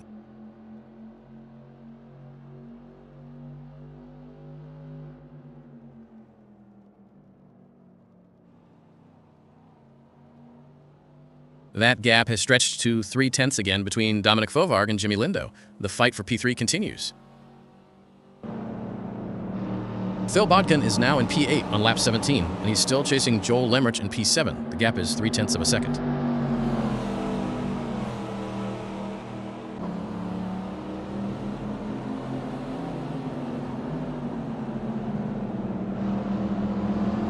The gap between Phil Bodkin and Joel Lemrich has widened slightly, now 4/10, with Lemrich holding P7.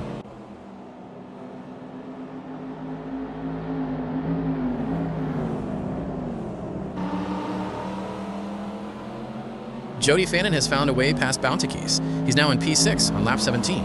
He's half a second behind David Constable-Berry in P5, and Fannin just set his best lap of 105.487.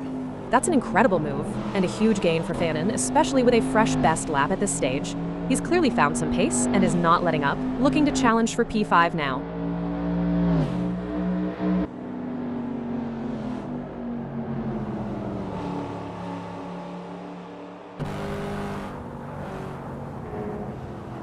Phil Bodkin is still in P8 on lap 18, but the gap to Joel Lemrich in P7 has increased to 6/10.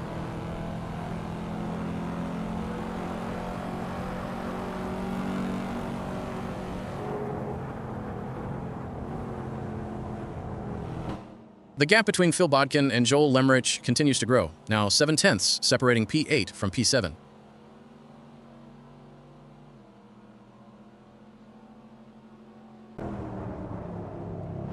Jody Fannin is absolutely on the hunt for P5 on lap 18. He's just 2/10 behind David Constable-Berry. This is an incredible run from Fannin. He's been consistently quick, and now he's putting immense pressure on Constable-Berry. A 2/10 gap means he's looking for a way past right now. Jody Fannin has made the move. He's up into P5, and he's now 2/10 clear of David Constable-Berry.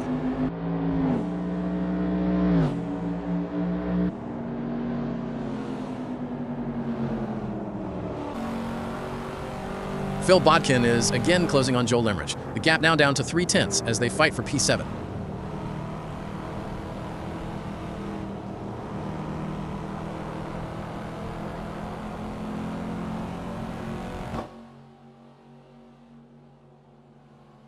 The gap has opened slightly between Phil Bodkin and Joel Lemrich, now 4/10, separating P8 from P7.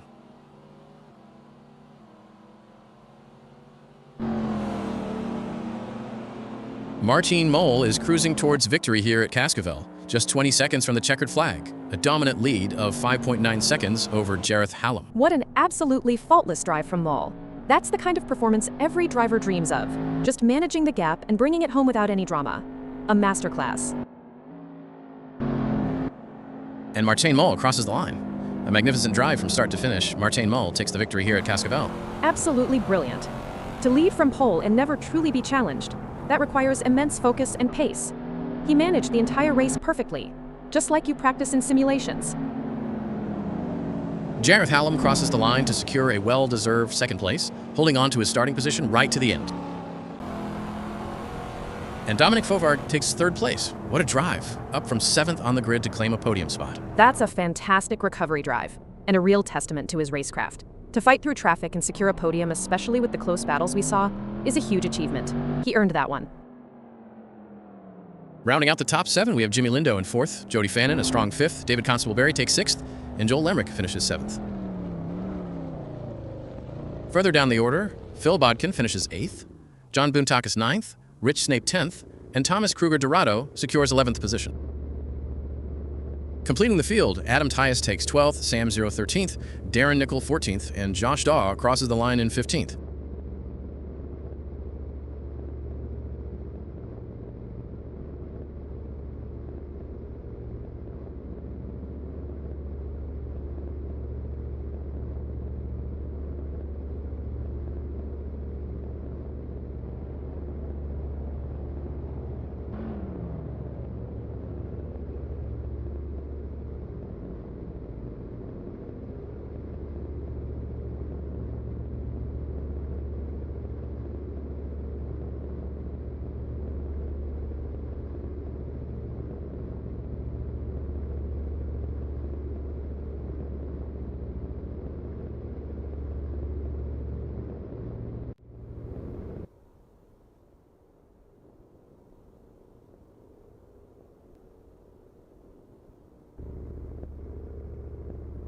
The engines roar here at Cascavel, a brisk 13-knot wind blowing across the circuit as we await the start. That kind of crosswind can really unsettle the car through the fast corners. I remember battling similar conditions many times. On the grid in 2nd position, it's the Brit, Darren Nickel, driving the Chevrolet Copa Montana as an AM-class driver today. P2 is an excellent starting point, especially for an AM driver. Being alongside the pole sitter can make for a very interesting run into the first corner. Just behind Nickel, in 3rd, we find another Brit, Sam Zero, also piloting a Chevrolet Copa Montana as an AM-class entry. And making it a trio of British AM drivers at the sharp end, Adam Tyus starts from 4th, also in a Chevrolet Copa Montana. Moving back to 5th, we have Thomas Kruger-Dorado, another British driver in his Chevrolet Copa Montana, but he's competing in the Pro-Am class. He'll be looking to make an impression against those AM drivers ahead. The Pro-Am class often brings an extra layer of aggression to the opening laps. And completing this very British cluster at the front, Rich Snape in the Chevrolet Copa Montana starts from 6th, another AM-class contender. Finally, breaking the British dominance slightly, John Boontakis from Greece starts his Chevrolet Copa Montana from 7th, an AM-class driver looking for a strong start. Lining up in 8th is Phil Bodkin. From the middle of the pack, we have Joel Lemrick in 9th place on the starting grid. Starting on the hards tires. Rounding out the top 10, we have David Constable-Berry, an English driver in a Chevrolet Copa Montana, entered in the Pro-Am class. Just outside the top 10 and 11th is Jody Fannin in the Chevrolet Copa Montana, a Pro-class driver. 11th is a challenging grid spot for a pro, but it can also be an opportunity to make a big impact in the early stages of the race. In 12th position, we have Jimmy Lindo in the Chevrolet Copa Montana, entered in the Pro-Am class. Next up, it's Dominic Fovard from the UK in 13th, driving a Chevrolet Copa Montana, another Pro-Am class competitor. And in 14th, we find Jareth Hallam from the UK in his Chevrolet Copa Montana, another Pro-Am class entry. Martijn Mol from the Netherlands starts 15th, piloting a Chevrolet Copa Montana as a Pro-class driver.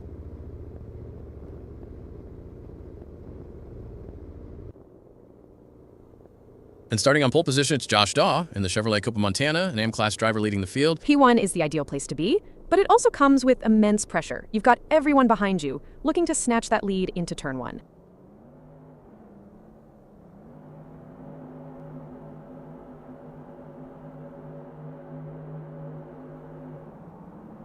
The lights are out, and we are underway here at Cascavel. A clean start off the line for Daw. Everyone's jostling for position into turn 1. It's a critical moment to gain or lose places. Josh Daw holds onto his lead, maintaining that crucial first position through the opening corners.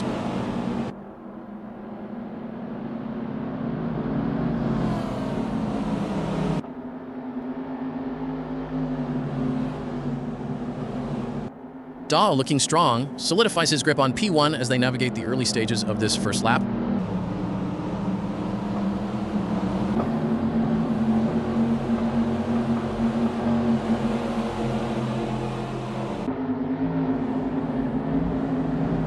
not the start that Thomas wanted in this race. Seems they have been caught off guard from the get-go. Well, it's not the start they wanted, but let's see if Thomas Kruger Dorado can turn things around before it's too late.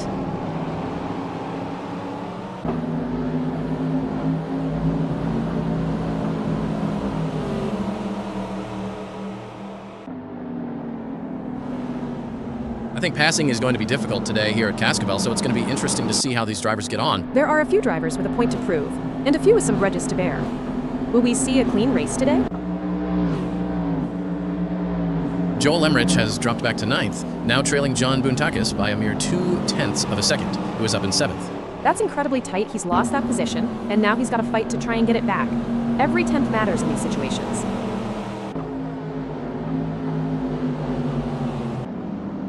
The drivers are really pushing their limits out there on the track.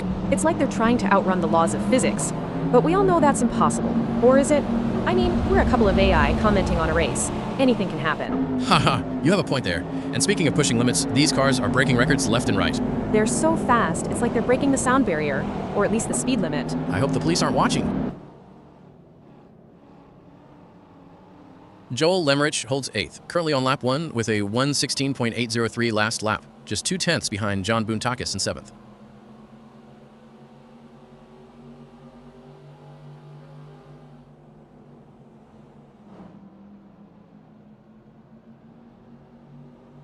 Lemmerich has slipped back to 9th, now trailing Buntakis in 7th by 0.8, the gap widening significantly.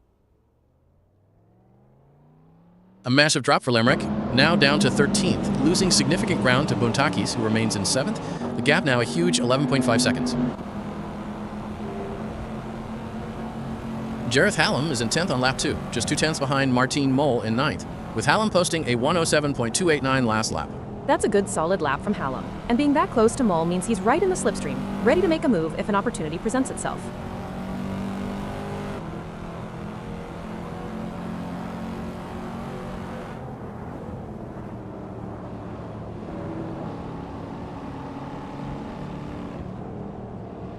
It's a challenging situation for Jareth. They're sandwiched between their fierce competitors, Dominic 0.2 seconds away and Martin Mol 0.2 seconds ahead. They'll need to stay sharp and find an opportunity to make a move. I couldn't agree more, Hal. The gaps to the cars ahead and behind provide valuable information for Jareth Hallam. They need to assess the situation and use the gaps strategically to plan their moves. John Buntakis is running in 7th, just 0.3 adrift of Sam 0 in 6th, after a 1:07.146 last lap.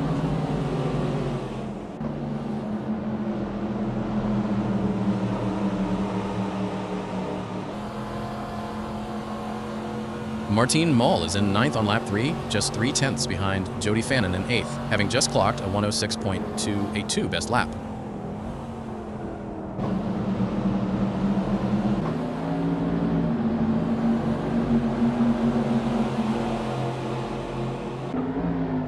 Mol holds 9th, still trailing Fannin in 8th by 0.3, that gap remaining perfectly consistent.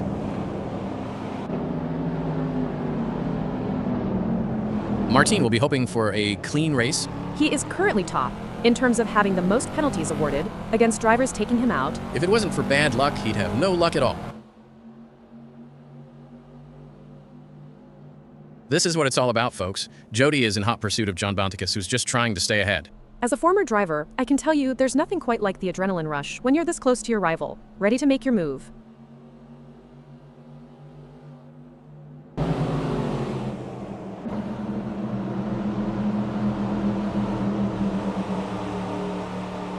The gap between Fannin in 8th and Buntakis in 7th has grown slightly, now at 0.4.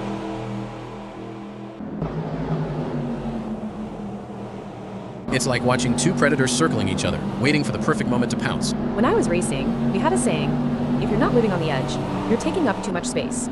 Mol is definitely living on the edge today.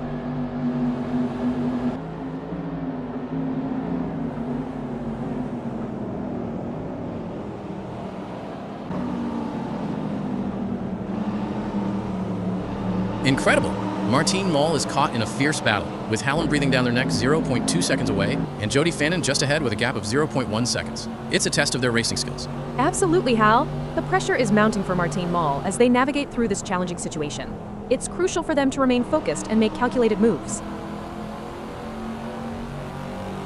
Jody Fannin has dropped to 9th, now trailing Martine Moll by 2/10, who is up into 8th. Fannin clocking a 106.287 last lap.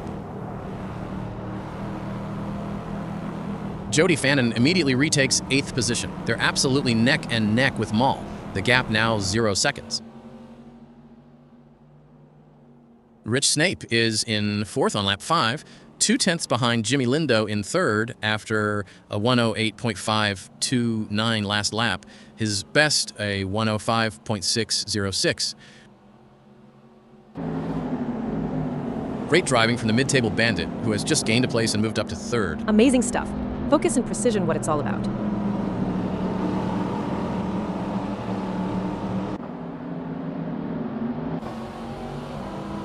Superb driving from Rich Snape, who, with that overtake, has gained a position in the race. You can't argue with results like that. Rich is really making their mark on this race. Jimmy Lindo is in 2nd on lap 5, just 2/10 behind David Constableberry in 1st, Lindo posting a 105.899 last lap.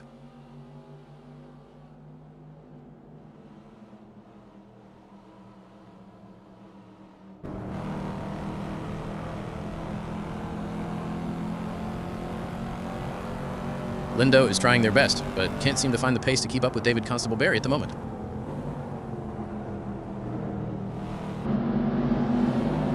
The track conditions are looking good here today. The drivers will be able to push the cars to the limit, and it's going to make for some exciting racing. Dominic Fovarg is in 8th on lap 6, just 1/10 behind Sam Zero in 7th. Fovarg's last lap, a 107.162, with a best of 106.168. Fovarg has successfully made the move, now up to 7th position, opening a 4/10 gap to Sam Zero, who drops to 8th. You know, Sky, it's been a relatively quiet race so far. That's right, Hal. The drivers seem to be pacing themselves and waiting for the right moment to make their move. It's like watching a slow dance. Martine Moll is in 6th on lap 6, just 3/10 behind Jody Fannin in 5th. Moll posting a 107.052 last lap.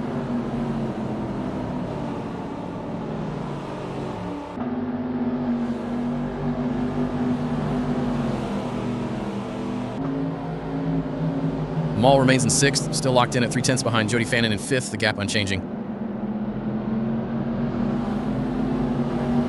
Martine has been competing at VVS for over 5 years now, which makes him one of the veterans on the grid. Always nice to see him compete. He has really proven to be a great driver over the years.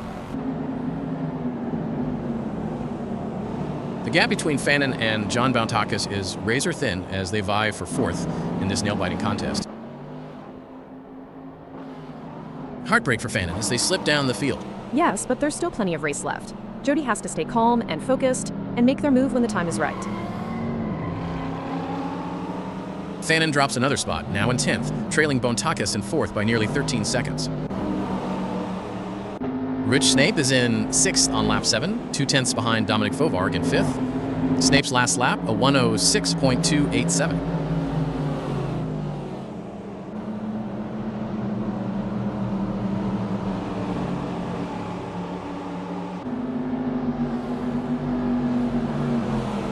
Snape needs to get more consistent. Sky, they have just put in a slower lap than Fovarg. Can Rich turn this around?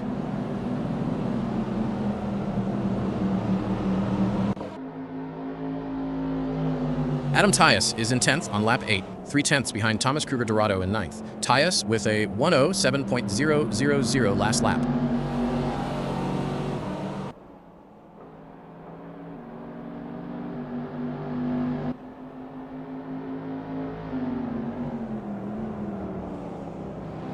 The best laid plans of mice and men, huh, Sky?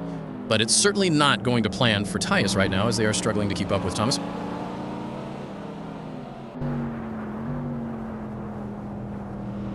You know, Sky, during a long race like this, how easy is it for a driver to experience a lapse in concentration? It can be quite easy, Hal. With so many factors to consider and the intense concentration required, even the most experienced drivers can have a momentary lapse. That's why mental training and staying in the zone are so important. Dominic Fovarg is in 4th on lap 9, 1.2 seconds behind Martine Moll in 3rd, after setting a new personal best of 105.365.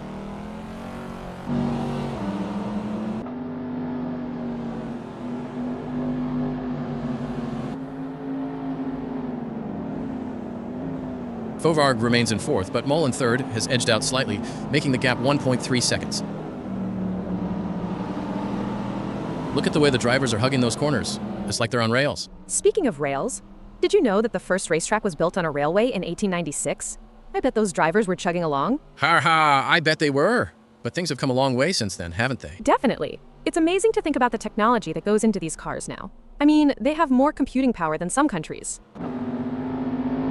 Rich Snape is in sixth on lap 9, with Jareth Hallam just 3/10 behind him in seventh. Snape's last lap, a 1:06.472. And Rich has just lost the place to Jareth Hallam.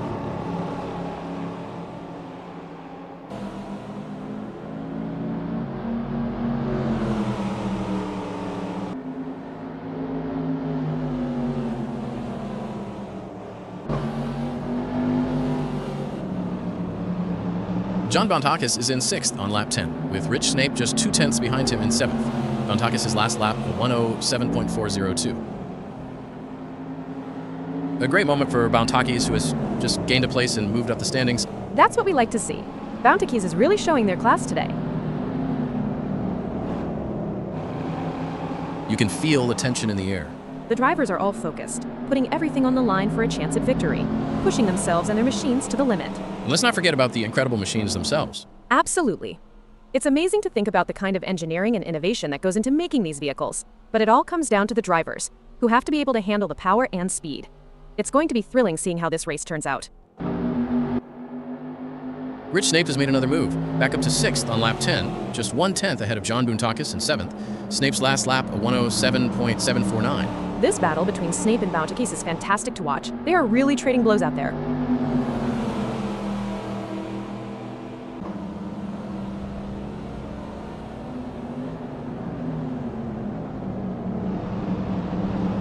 Snape holds on to sixth, extending his lead over Bantakis in seventh to 0.3 of a second.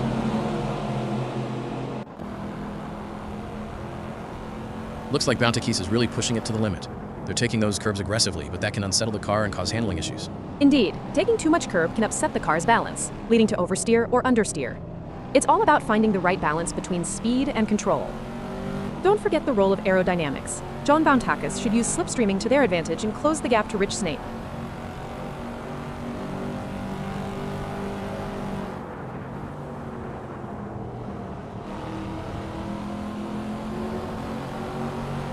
Rich Snape is in sixth on lap 11, just 2/10 behind Jimmy Lindo in fifth. Snape's last lap, a 1:08.215.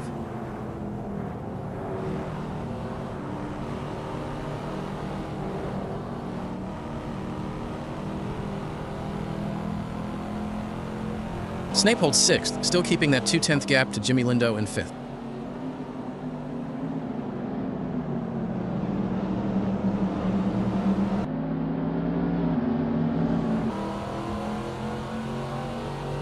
We got a close battle as Bantakis closes in on Rich.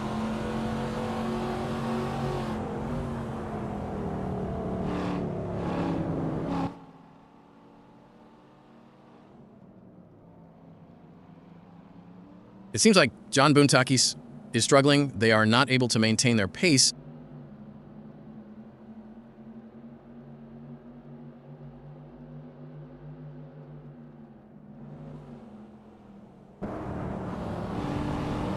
Rich Snape has moved up to fifth on lap 12, now 0.3 behind Jimmy Lindo in fourth. Snape with a 1:07.361 last lap.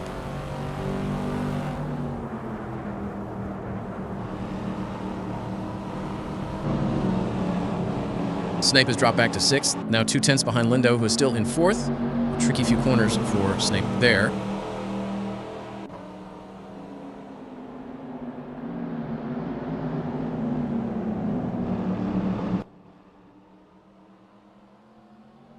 It seems like John Bantakis is getting in range of Rich Snape. And they are poised to capitalize on any mistake. But who's going to make that mistake first?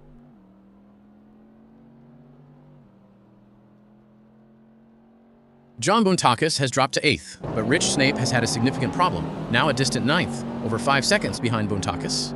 That's a massive turnaround in that battle. Snape must have had a big moment to lose so much ground so quickly. Rich Snape has continued to fall, now down to 10th on lap 13, with Darren Nickel 1 second behind in 11th. Snape's last lap, 1:07.305.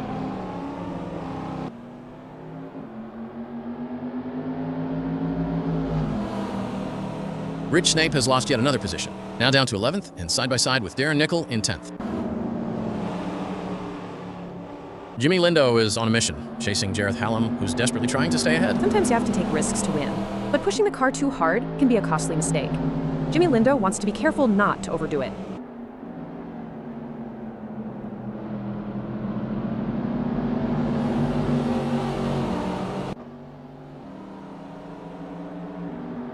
Lindo remains in 5th, but Hallam in 4th has managed to extend his lead over him slightly to 6/10. Darren Nickel is in 11th on lap 14, just 2/10 behind Rich Snape in 10th. Nickel with a 107.898 last lap. What a move! Darren Nickel has moved up to 10th. Yes, Nicole is driving with real precision, and it's paying off. You know, Sky, I've always wondered, how do racing drivers stay so cool and collected under such immense pressure? Well, Hal, it comes down to mental strength and training. Drivers often work with sports psychologists and practice techniques like meditation and visualization to help them stay calm and focused during high-pressure situations. Adam Tyus is in 12th on lap 14, just 2/10 behind Phil Bodkin in 11th. Tyus' last lap, a 108.696. Adam Tyus has made an excellent overtake, moving up to 11th position, now alongside Phil Bodkin.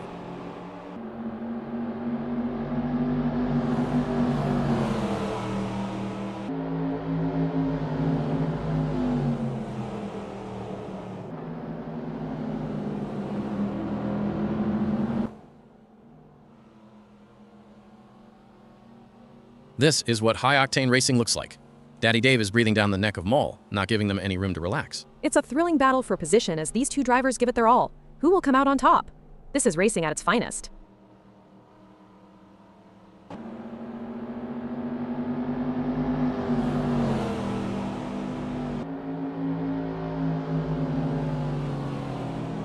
The gap between Daddy Dave and Martin Mole is widening. It's now up to 0.6 seconds.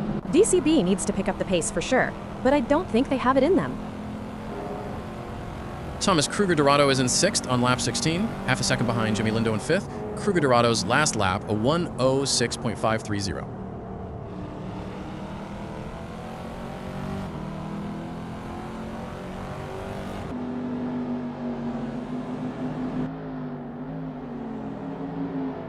Good news for TKD. The gap to Jimmy Lindo has decreased. It's now down to 0.2 seconds. This is where the race gets really exciting. Both drivers will be pushing to the limit to gain the advantage. Darren Nickel is in 11th on lap 16, 3/10 behind Phil Bodkin in 10th. Nicole with a 106.766 last lap.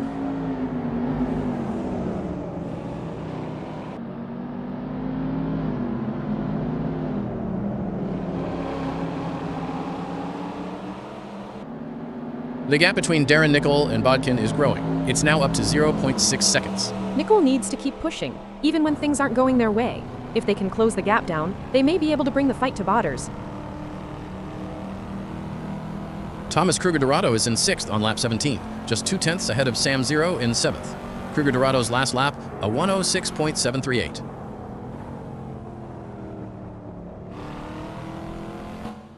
Kruger-Dorado has made the move, now up to 5th, with Sam Zero dropping back to 7th, half a second behind him.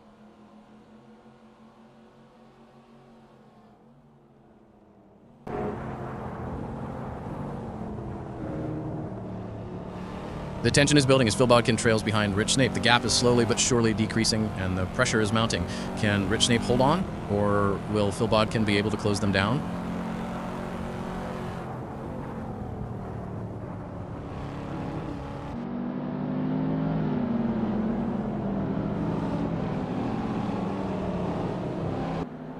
Bodkin is trying their best, but can't seem to find the pace to keep up with Rich Snape at the moment. Can they get it together and reduce the gap? Martin Mole is running 2nd. They are trying to catch Daddy Dave.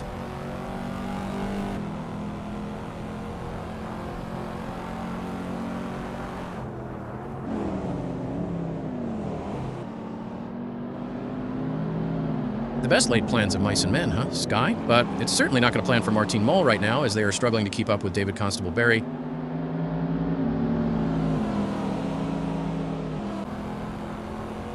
Rich Snape is in 10th on lap 18, 3/10 behind Phil Bodkin in 9th. Snape with a 1:06.759 last lap.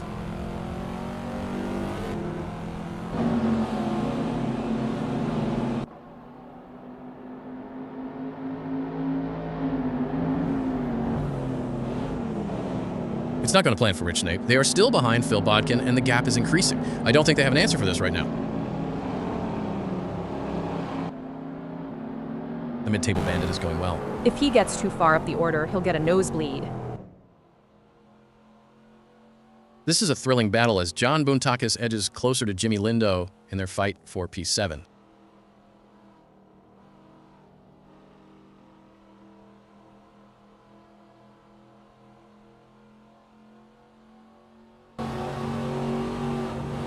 It looks like Boontakis is making a move. The gap to Lindo is now down to 0.1 seconds. Exactly what Boontakis needed.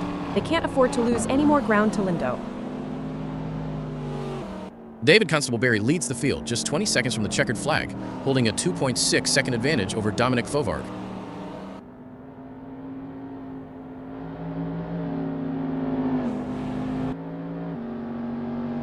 David Constable-Berry crosses the line. What a drive, from 10th on the grid to take the victory. An absolutely brilliant performance from Constable-Berry. That's a truly hard-fought win coming from so far back on the grid. Dominic Fovarg comes across the line in 2nd. A fantastic recovery drive from 13th on the grid. And Jareth Hallam takes a superb 3rd place, rising from 14th on the grid to claim a podium spot. Sam Zero finishes in 4th, just ahead of Thomas Kruger-Dorado, who takes 5th. Jimmy Lindo crosses the line for 6th, with John Boontakis right behind him in 7th.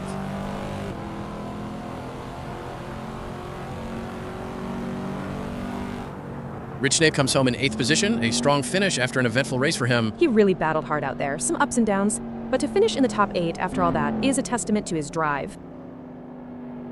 Rounding out some of the finishers, Adam Tyus takes 9th, Darren Nickel 10th, Phil Bodkin 11th, and Jody Fannin finishes in 14th.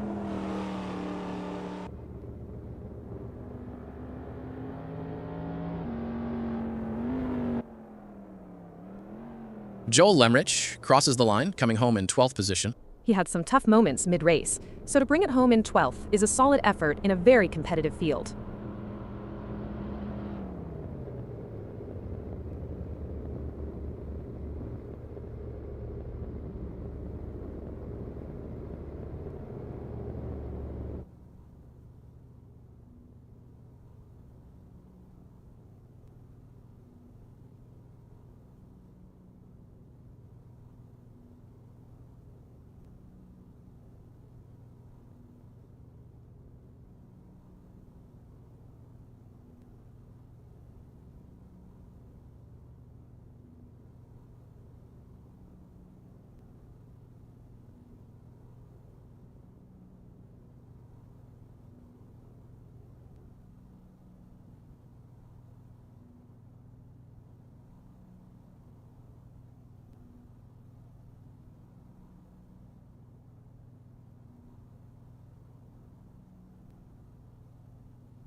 Welcome back to the track. The practice session is well underway with just over 6 minutes left on the clock.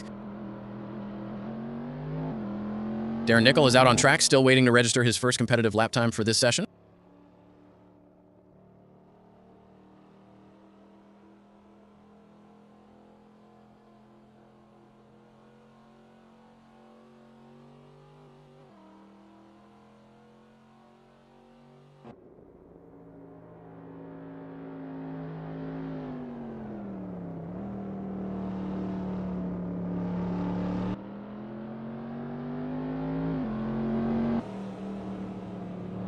Jody Fannin is also yet to log a lap time, with the clock ticking down to just over 5.5 minutes. Sometimes you just need to feel out the car, especially if they've made setup changes. No point in pushing until you're confident.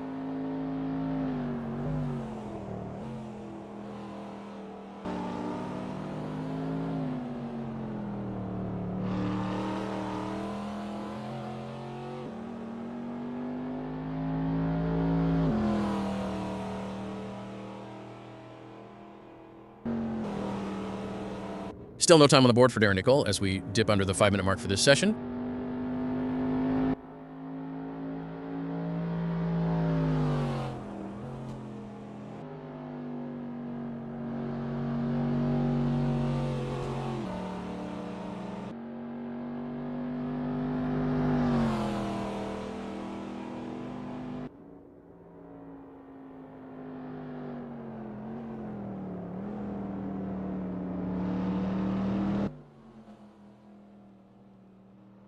Jody Fannin still searching for a lap time. The clock is now under 4.5 minutes. It's always a balance in practice. You want to get a feel, but you also don't want to overextend and risk damaging the car before qualifying even starts.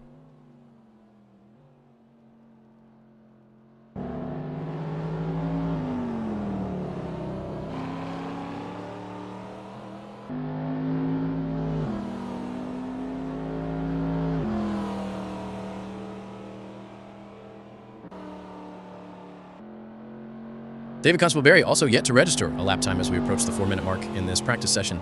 Sometimes you hold back a bit, especially if the track isn't quite rubbered in, or you're waiting for a clear space to really push without traffic. It's strategic.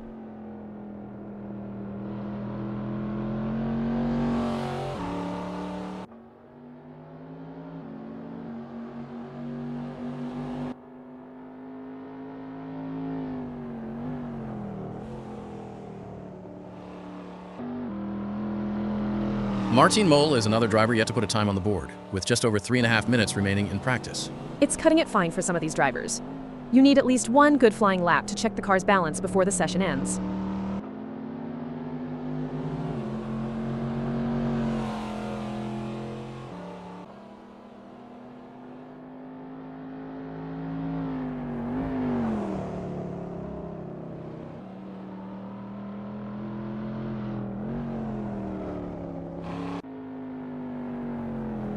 Still no lap time for David Constable-Berry. We're now under 3 minutes in this practice session. This is where the pressure starts to build. You want to get a solid run in, but you don't want to make a mistake when time is so short. It's a tricky balance.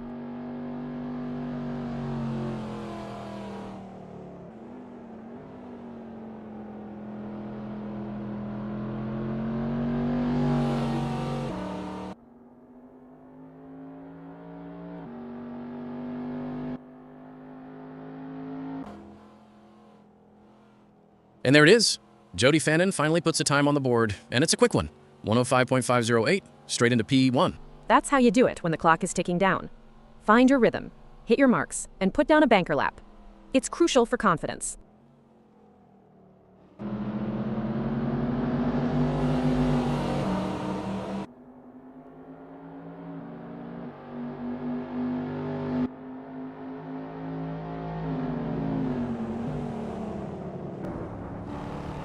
Martin Mole still hasn't registered a lap time, with the session rapidly coming to a close.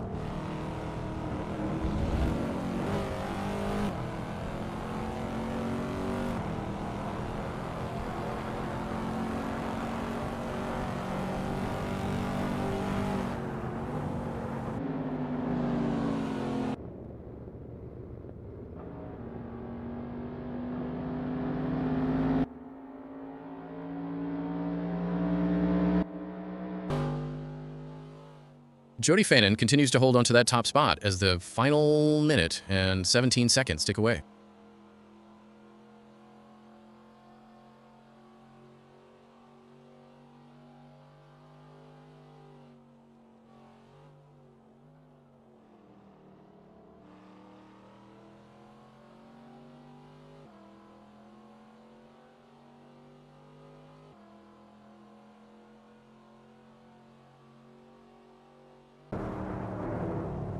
Martin Moll is running out of time. Still no lap registered as we hit the final 45 seconds of practice.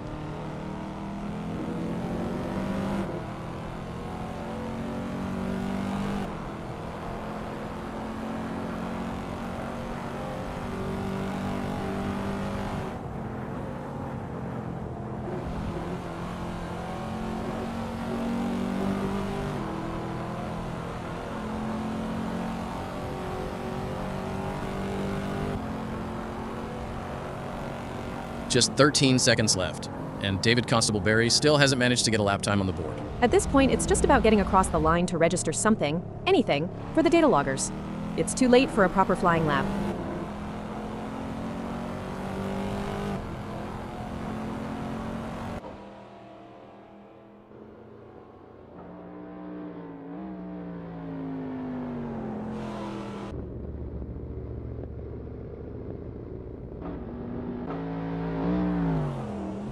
Jody Fannin improves their own best time, a 105.081, strengthening their hold on P1 with just 18 seconds left. Even in these dying moments, you can find a bit more in the car.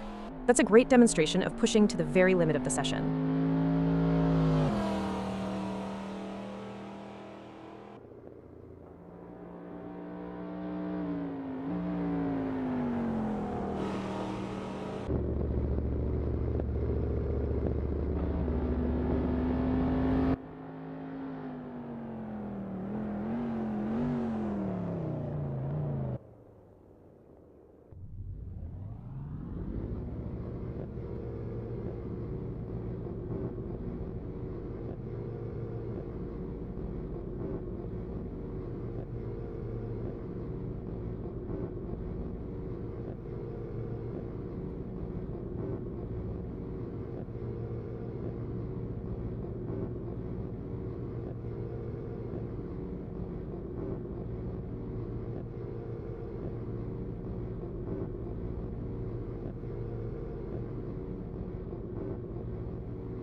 Welcome to Cascavel, where qualification is about to get underway. A blustery 14-knot wind is sweeping across the track.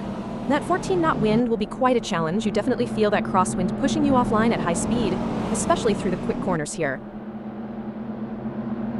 Marcin Mol is still in the pits, yet to set a lap time, with only 5 minutes and 39 seconds remaining on the clock.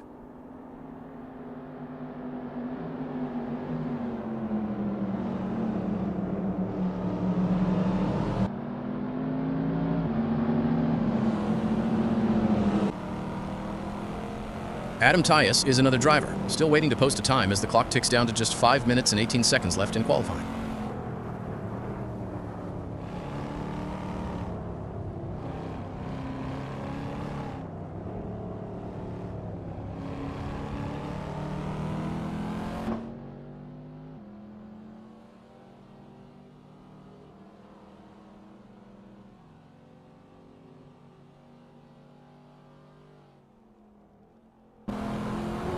David Constable-Berry still hasn't registered a time, the pressure building with less than 5 minutes left. Jody Fannin is cutting it close, still no time on the board with under 4.5 minutes left in the session.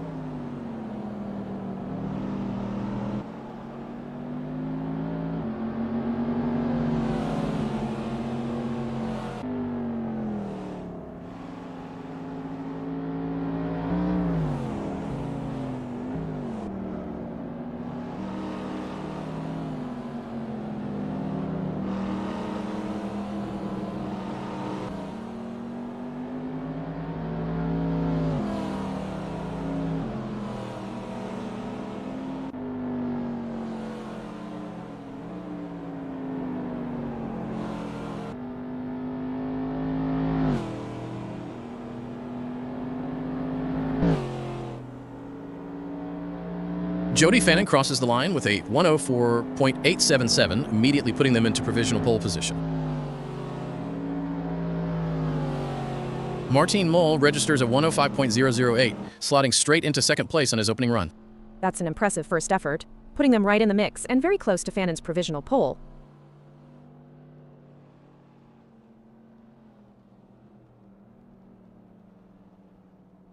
Adam Tyus posts a 106.185, slotting into 7th place on the leaderboard. They're not waiting around. That current delta shows they're already 2.5 tenths up on their next flying lap.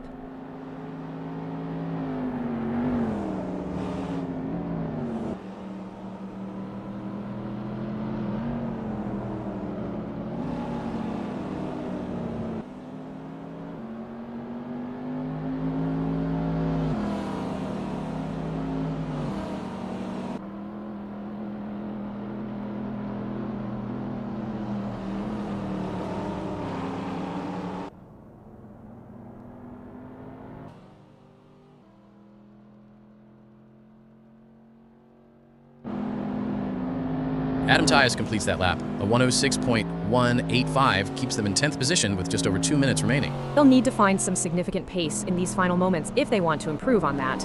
It's quite a deficit to the frontrunners. Sam Zero holds 11th position with a 106.785, and with only 2 minutes and 10 seconds left, they'll need to hurry. They're showing a negative delta on this lap, which means they're finding some time, but it's a desperate rush now in these final moments. Darren Nickel is currently in 14th with a 107.014 and is unfortunately running slightly off their personal best pace on this lap. They're a little bit down on their best time right now. With less than 2 minutes on the clock, every 10th counts. They need to find something special to move up. Josh Daw slots into 10th with a 105.642, looking to improve on this next run. They're showing a small negative delta, so they're finding a fraction of a second. But with only a minute and a half left, it's a tight window. Sam Zero has improved their time to a 106.720, but that only moves them down to 13th. Yet this lap is looking promising, 3.5 tenths up.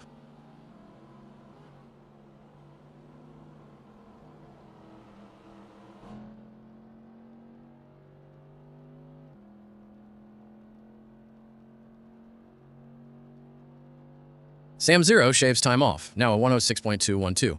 but they stay in 13th as the clock ticks under a minute. It's an improvement, which is good, but they really needed a bigger jump to make a difference this late in the session. Adam Tice improves to a 1:06.069, moving up to 12th, and they are flying on this current lap over 0.3 up.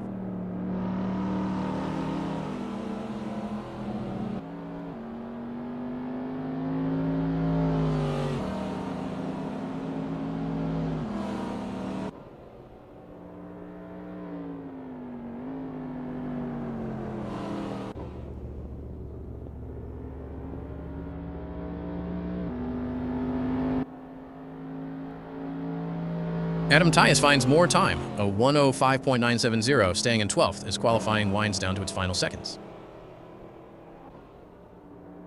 Phil Bodkin is currently 13th with a 1:06.065, but they're absolutely flying on this final lap, over 0.4 quicker than their best, with just 5 seconds left. That's an incredible effort under immense pressure.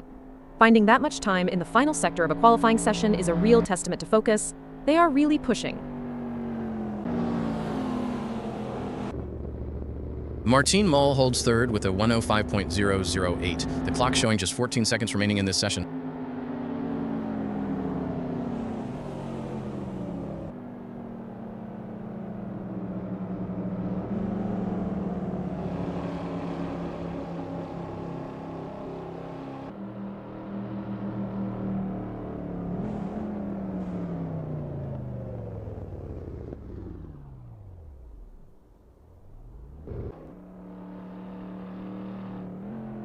Phil Bodkin moves to 11th with a 1:05.638, but they're currently over a second and a half off that pace on this lap. That's a real shame for them. Being that far off their personal best on a crucial qualifying run usually means a mistake or a lockup somewhere.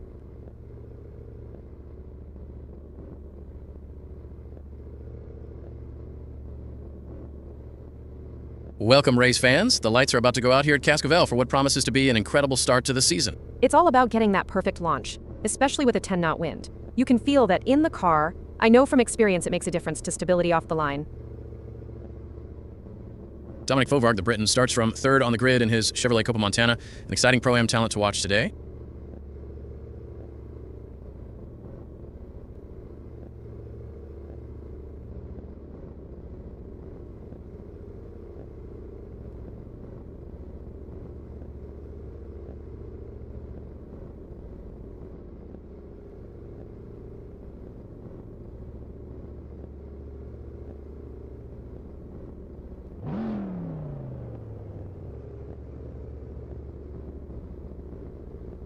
Right behind Fovarg is another Pro-Am driver, Thomas Kruger-Dorado, also from the UK, starting from 4th. It's always interesting when you have two Pro-Am drivers, especially teammates, starting so close together. There could be some early battles there. When I was in that position, it was about managing the ambition with the team orders. Further down the grid, in 9th, we have John Buntakis from Greece in his AM-Class Chevrolet Copa Montana. Next to Bontakis is Joel Lemrich from the Netherlands, also an AM-Class driver in a Copa Montana, starting from 10th. From 11th, we have Phil Bodkin, another AM-Class driver representing England in his Chevrolet Copa Montana.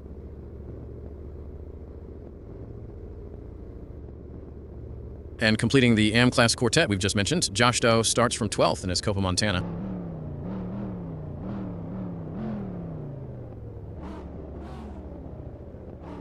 Adam Tice, another driver from the United Kingdom, starts from 13th in an AM-Class Chevrolet Copa Montana. Starting from P13, it's a different race. You're thinking about the first few corners and trying to gain positions safely.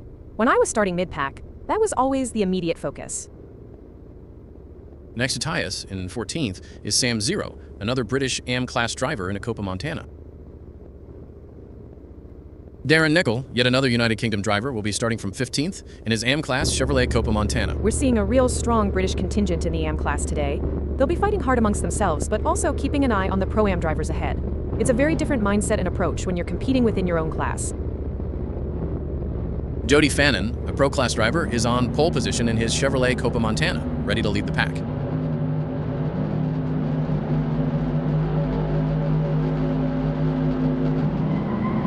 The lights are out and we are underway. A fantastic start to the race here at Cascavel.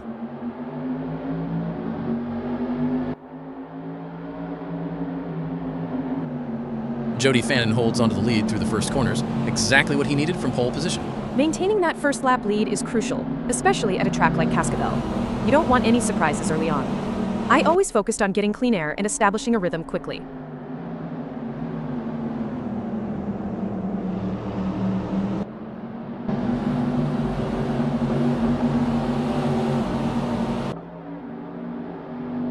John Buntakis remains in 9th place as the field settles into the first lap.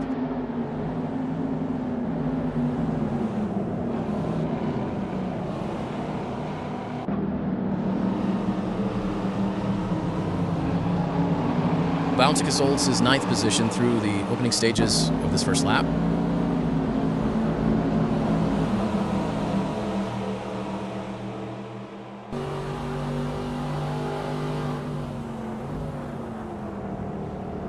Josh Daw has dropped 1 spot, now running in 13th on the opening lap. It's easy to lose a position or two in the chaos of the first lap.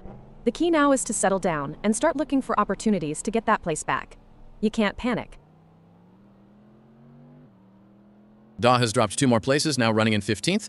Adam Tyus, just ahead in 14th, has opened up a significant gap of 5.8 seconds. That's a tough start for Dawe. Losing 3 places so early on and now having a gap like that to overcome is a real challenge. You're constantly trying to claw back tenths, but seconds are... Yellow flag, safety car's out. Safety car. Safety car. We have a big incident out on track. The yellow flags are waving, and the safety car is deployed as the marshals attend to the scene. This changes everything. All those gaps we were just talking about, they're gone now. It's an immediate reset for the field. From a driver's perspective, you're immediately looking at tire temperatures, fuel strategy, and where the car is positioned for the restart. It's a mental shift.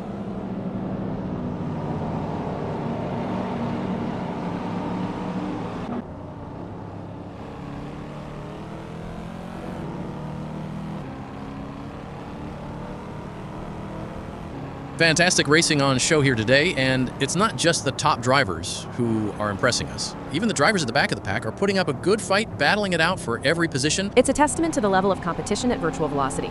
Even the smallest mistake can cost you valuable seconds, or even lead to a crash. But these drivers are up to the challenge, and they're giving it their all. It's clear that virtual velocity really is the place to be for top quality racing.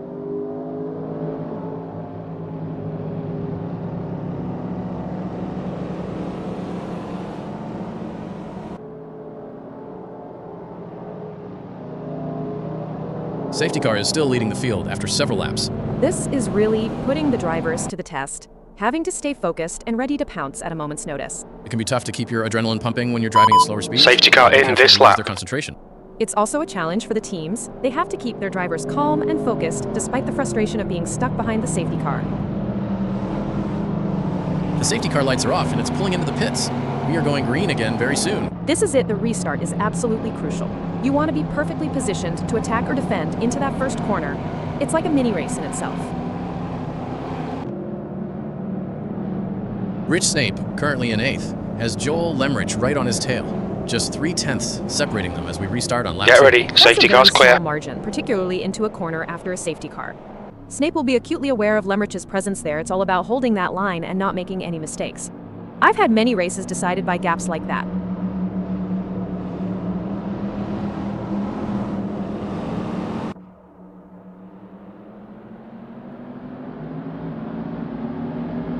Green, green, green, let's go. Snape holds on to 8th, maintaining that incredibly tight 0.3 second gap over Joel Lemrich. No change there as they push on.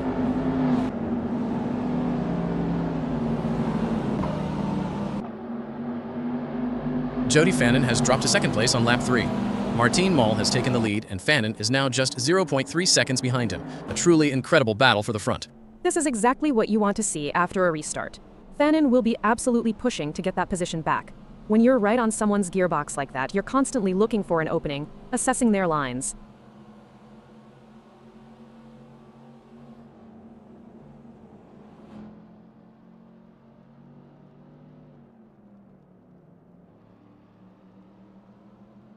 Jody Fannin is still right there in 2nd, holding that 0.3 second gap to Martine Moll.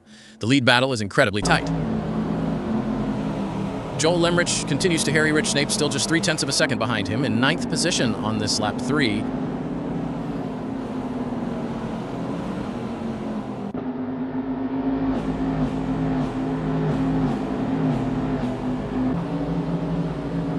The The gap between Lemrich and Snape remains at 0.3 seconds. This battle for 8th and 9th is a real chess match.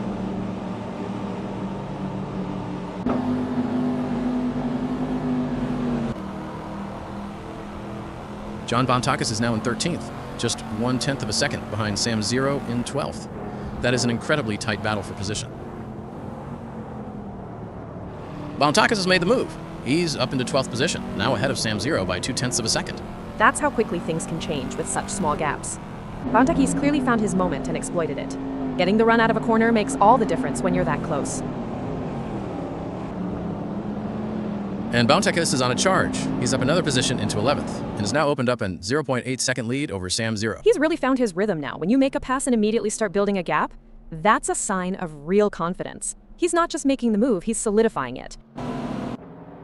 Dominic Fovarg is pushing hard in 4th, just 2/10 behind Jareth Hallam in 3rd on lap 4.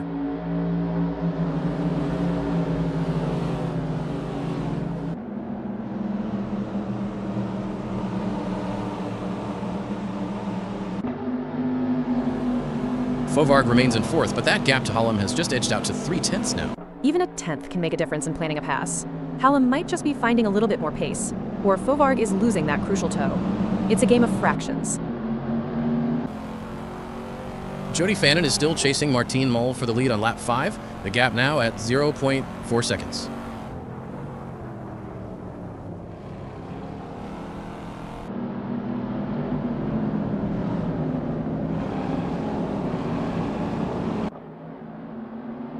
Fannin has closed the gap even further. He's now just 0.3 seconds behind Martine Moll. This lead battle is heating up.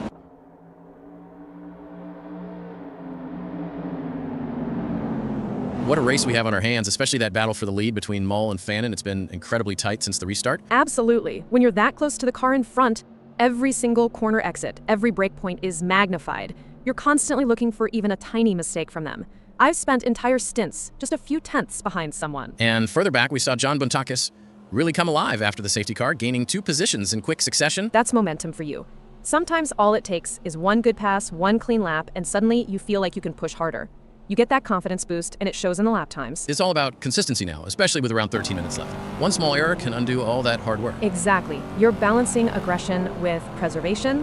The car needs to last, the tires need to last, and your focus needs to be absolute. It's a mental, as much as a physical battle out there. Jareth Hallam is now in 4th, just 2/10 behind Dominic Fovarg in 3rd as they head into lap 6.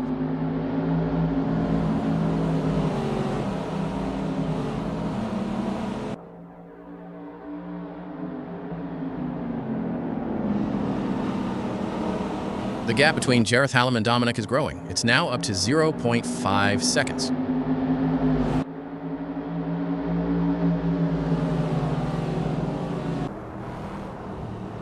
Dominic Fovarg is now up into 3rd, and incredibly, he's just 0.3 seconds behind Martine Moll in 2nd. A fantastic move. Wow, that's a massive gain for Fovarg. He's really turned up the heat. When you pass one car and immediately close on the next, that's a sign you're feeling incredibly confident in the car and your strategy.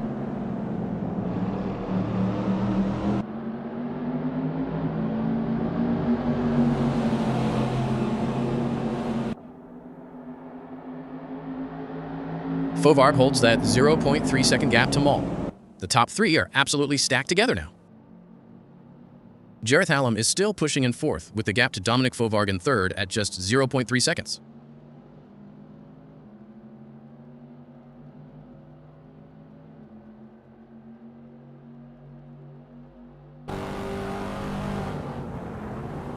Hallam has closed that gap even further. He's now just 0.1 seconds behind Fovarg for 3rd place. This is nose-to-tail racing. At this point, you're not just looking at the car in front, you're anticipating their every move. One slip, one slight loss of traction, and Hallam could be through. Thomas Kruger-Dorado is now in 9th, with Joel Lemrich just 0.3 seconds ahead in 8th on lap 8.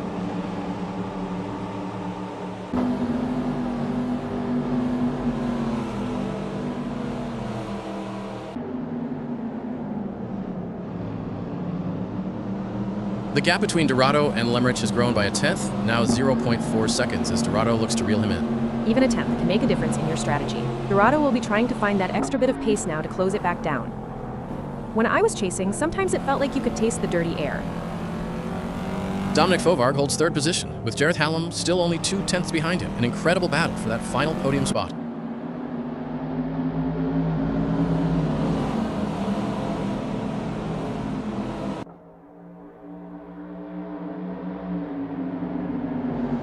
The gap has just opened slightly to 0.3 seconds, with Fovarg still holding off Hallam for third position.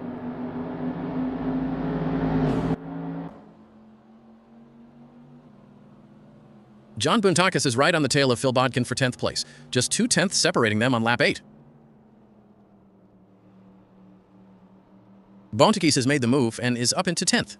And look at that, a 0.0 second gap to Phil Bodkin behind him. That's almost side by side. That's what you call absolutely bumper-to-bumper racing. When you're that close, it's about holding your nerve and hoping they don't make a move into your space. I've been in situations where you can almost feel the other car's paint. And Bodkin strikes back. He reclaims 10th position from Boontakis, who is now back in 11th, trailing by 0.3 seconds. That's how quickly positions can change in this type of racing. Boontakis just couldn't consolidate the move, and Bodkin immediately capitalized. It's a constant ebb and flow when you're fighting like that.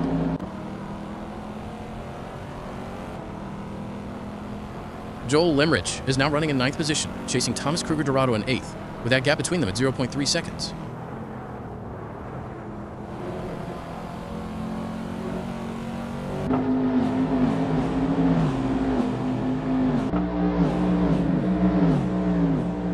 The best laid plans of mice and men, huh, Sky? But it's certainly not going to plan for Joel right now, as they are struggling to keep up with Thomas.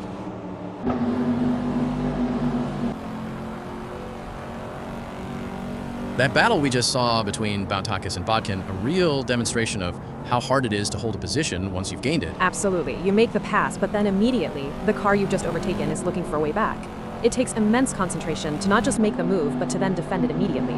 I've had many races where a pass wasn't truly complete until a full lap later. And we're seeing these close battles all throughout the field, not just for the lead. The gaps are so small today.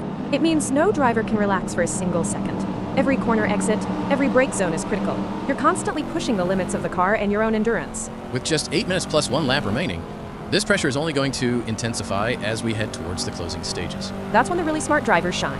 They're thinking about tire wear, potential opportunities, and managing their energy. It's a sprint to the finish now.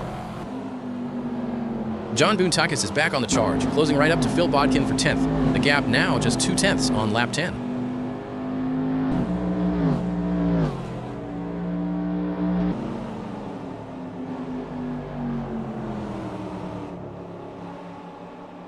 The gap has just opened to 0.3 seconds between Bodkin and Boontakis for 10th position. Still a very tight fight.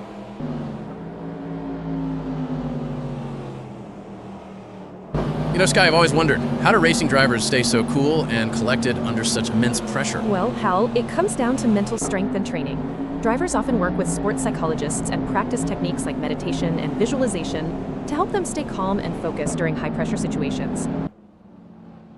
Boontakis remains in 11th, still just 3/10 behind Phil Bodkin in 10th position on lap 11.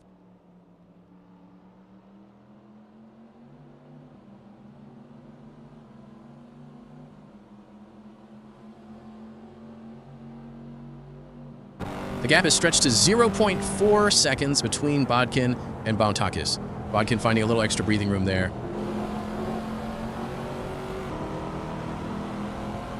As the race settles down, the drivers are really going at it. It's like watching a high-speed game of chess. One wrong move, and it could be game over. But these drivers are masters at their craft, always thinking 3 steps ahead. That's right. And with the way they're maneuvering those cars, it's like they have superpowers. It's almost like they have the power of flight. But instead of flying, they're speeding down the track like rockets. I wonder if they have any spare rocket boosters for sale. John Boontakis closes up on Phil Bodkin once again, the gap down to just 2/10 for 10th position on lap 12. He's clearly not giving up on that 10th place. When the gap is this small, it's all about precision and timing. Boontakis is still looking for that perfect moment to try another move.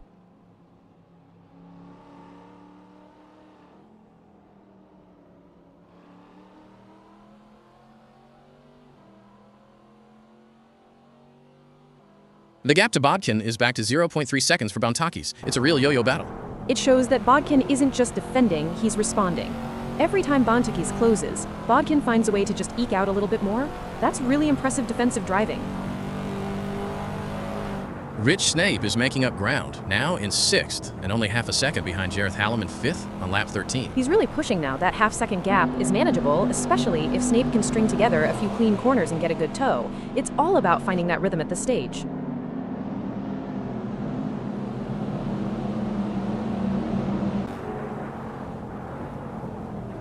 And what a move from Bantakis. He's gained 2 places and is now in 9th position, just 3/10 behind Phil Bodkin in 8th.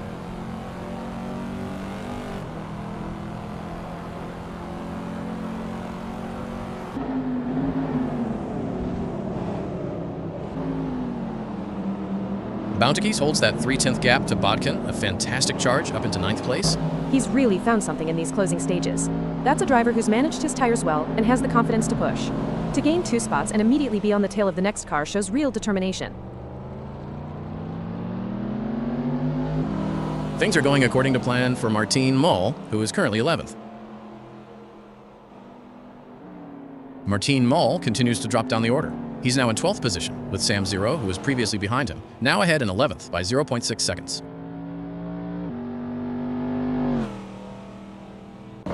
Unbelievable scenes. Martin Moll, from leading this race to now dropping down to 12th.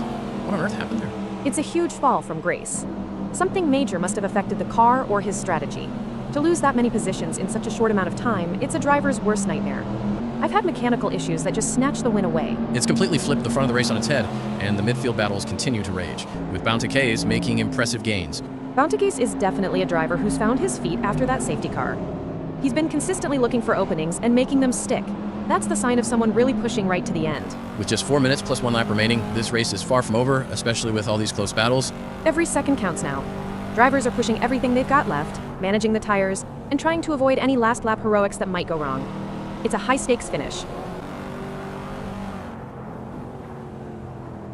The gap between Bantakis in 9th and Joel Emmerich remains over a second, but Bantakis is not letting up. They're pushing hard and looking for any opportunity to close that gap up. Can they pull it back in the remaining 2 minutes? Absolutely, Bantakis in 9th will need to be patient and carefully work to reduce that gap without overdriving it, as they can't afford to take unnecessary risks and risk an off or damaging their car. Let's see if they have what it takes to get back into the game here.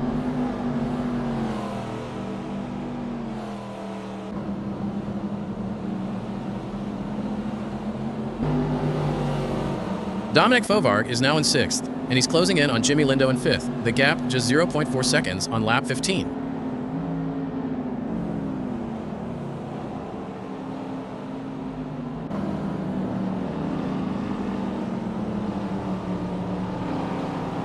The gap has just opened slightly between Fovarg and Lindo, now at 0.6 seconds. Jimmy Lindo is now in 6th position with a relatively comfortable 2.1 second gap over Phil Bodkin behind him in 7th. He's managed to consolidate his position there, which is crucial in these final minutes. That buffer allows him to focus on his own race and perhaps push forward without needing to constantly defend.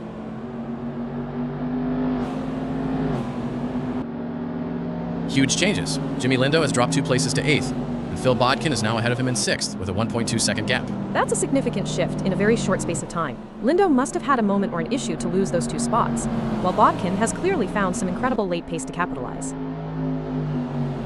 Phil Bodkin is flying now. He's up to 6th and is right on the back of Dominic Fovarg in 5th, just 0.3 seconds behind.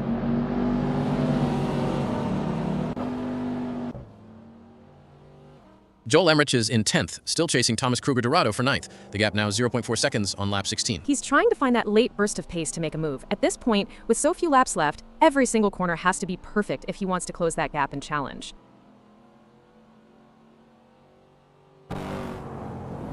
Huge change for Joel Emmerich. He's dropped 2 positions down to 11th, and Thomas Kruger-Dorado in 9th is now a massive 8.8 seconds ahead of him.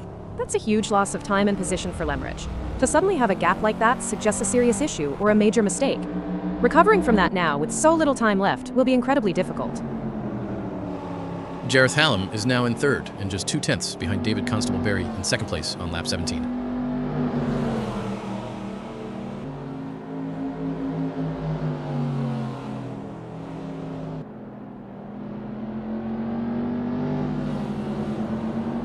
The gap is just opened to 0.3 seconds between Hallam and Constable-Berry. Hallam's still searching for that move. He's keeping the pressure on, which is key. Even if he can't make a pass right away, staying that close can force an error. That's a classic tactic when I was chasing for a podium spot. John Bontakis is still in 8th position, now 0.6 seconds behind Jimmy Lindo in 7th, continuing his excellent recovery drive.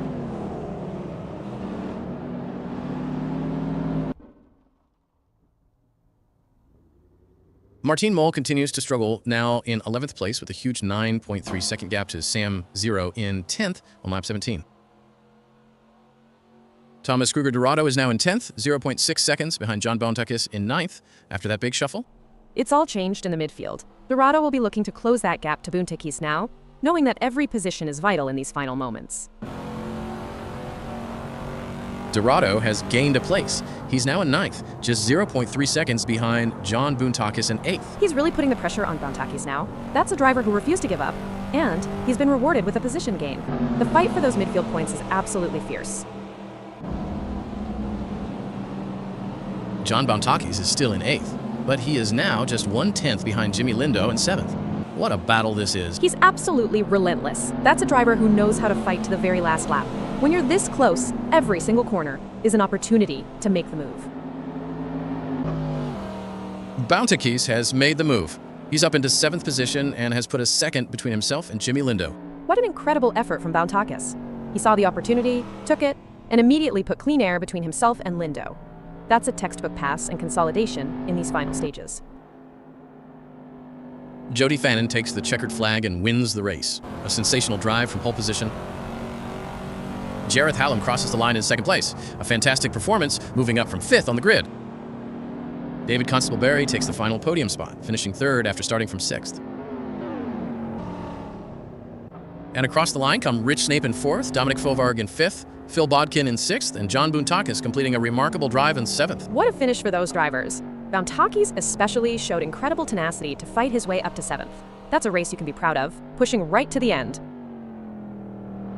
Jimmy Lindo finishes 8th, Thomas Kruger-Dorado crosses the line for 9th, and Sam 0 rounds out the top 10.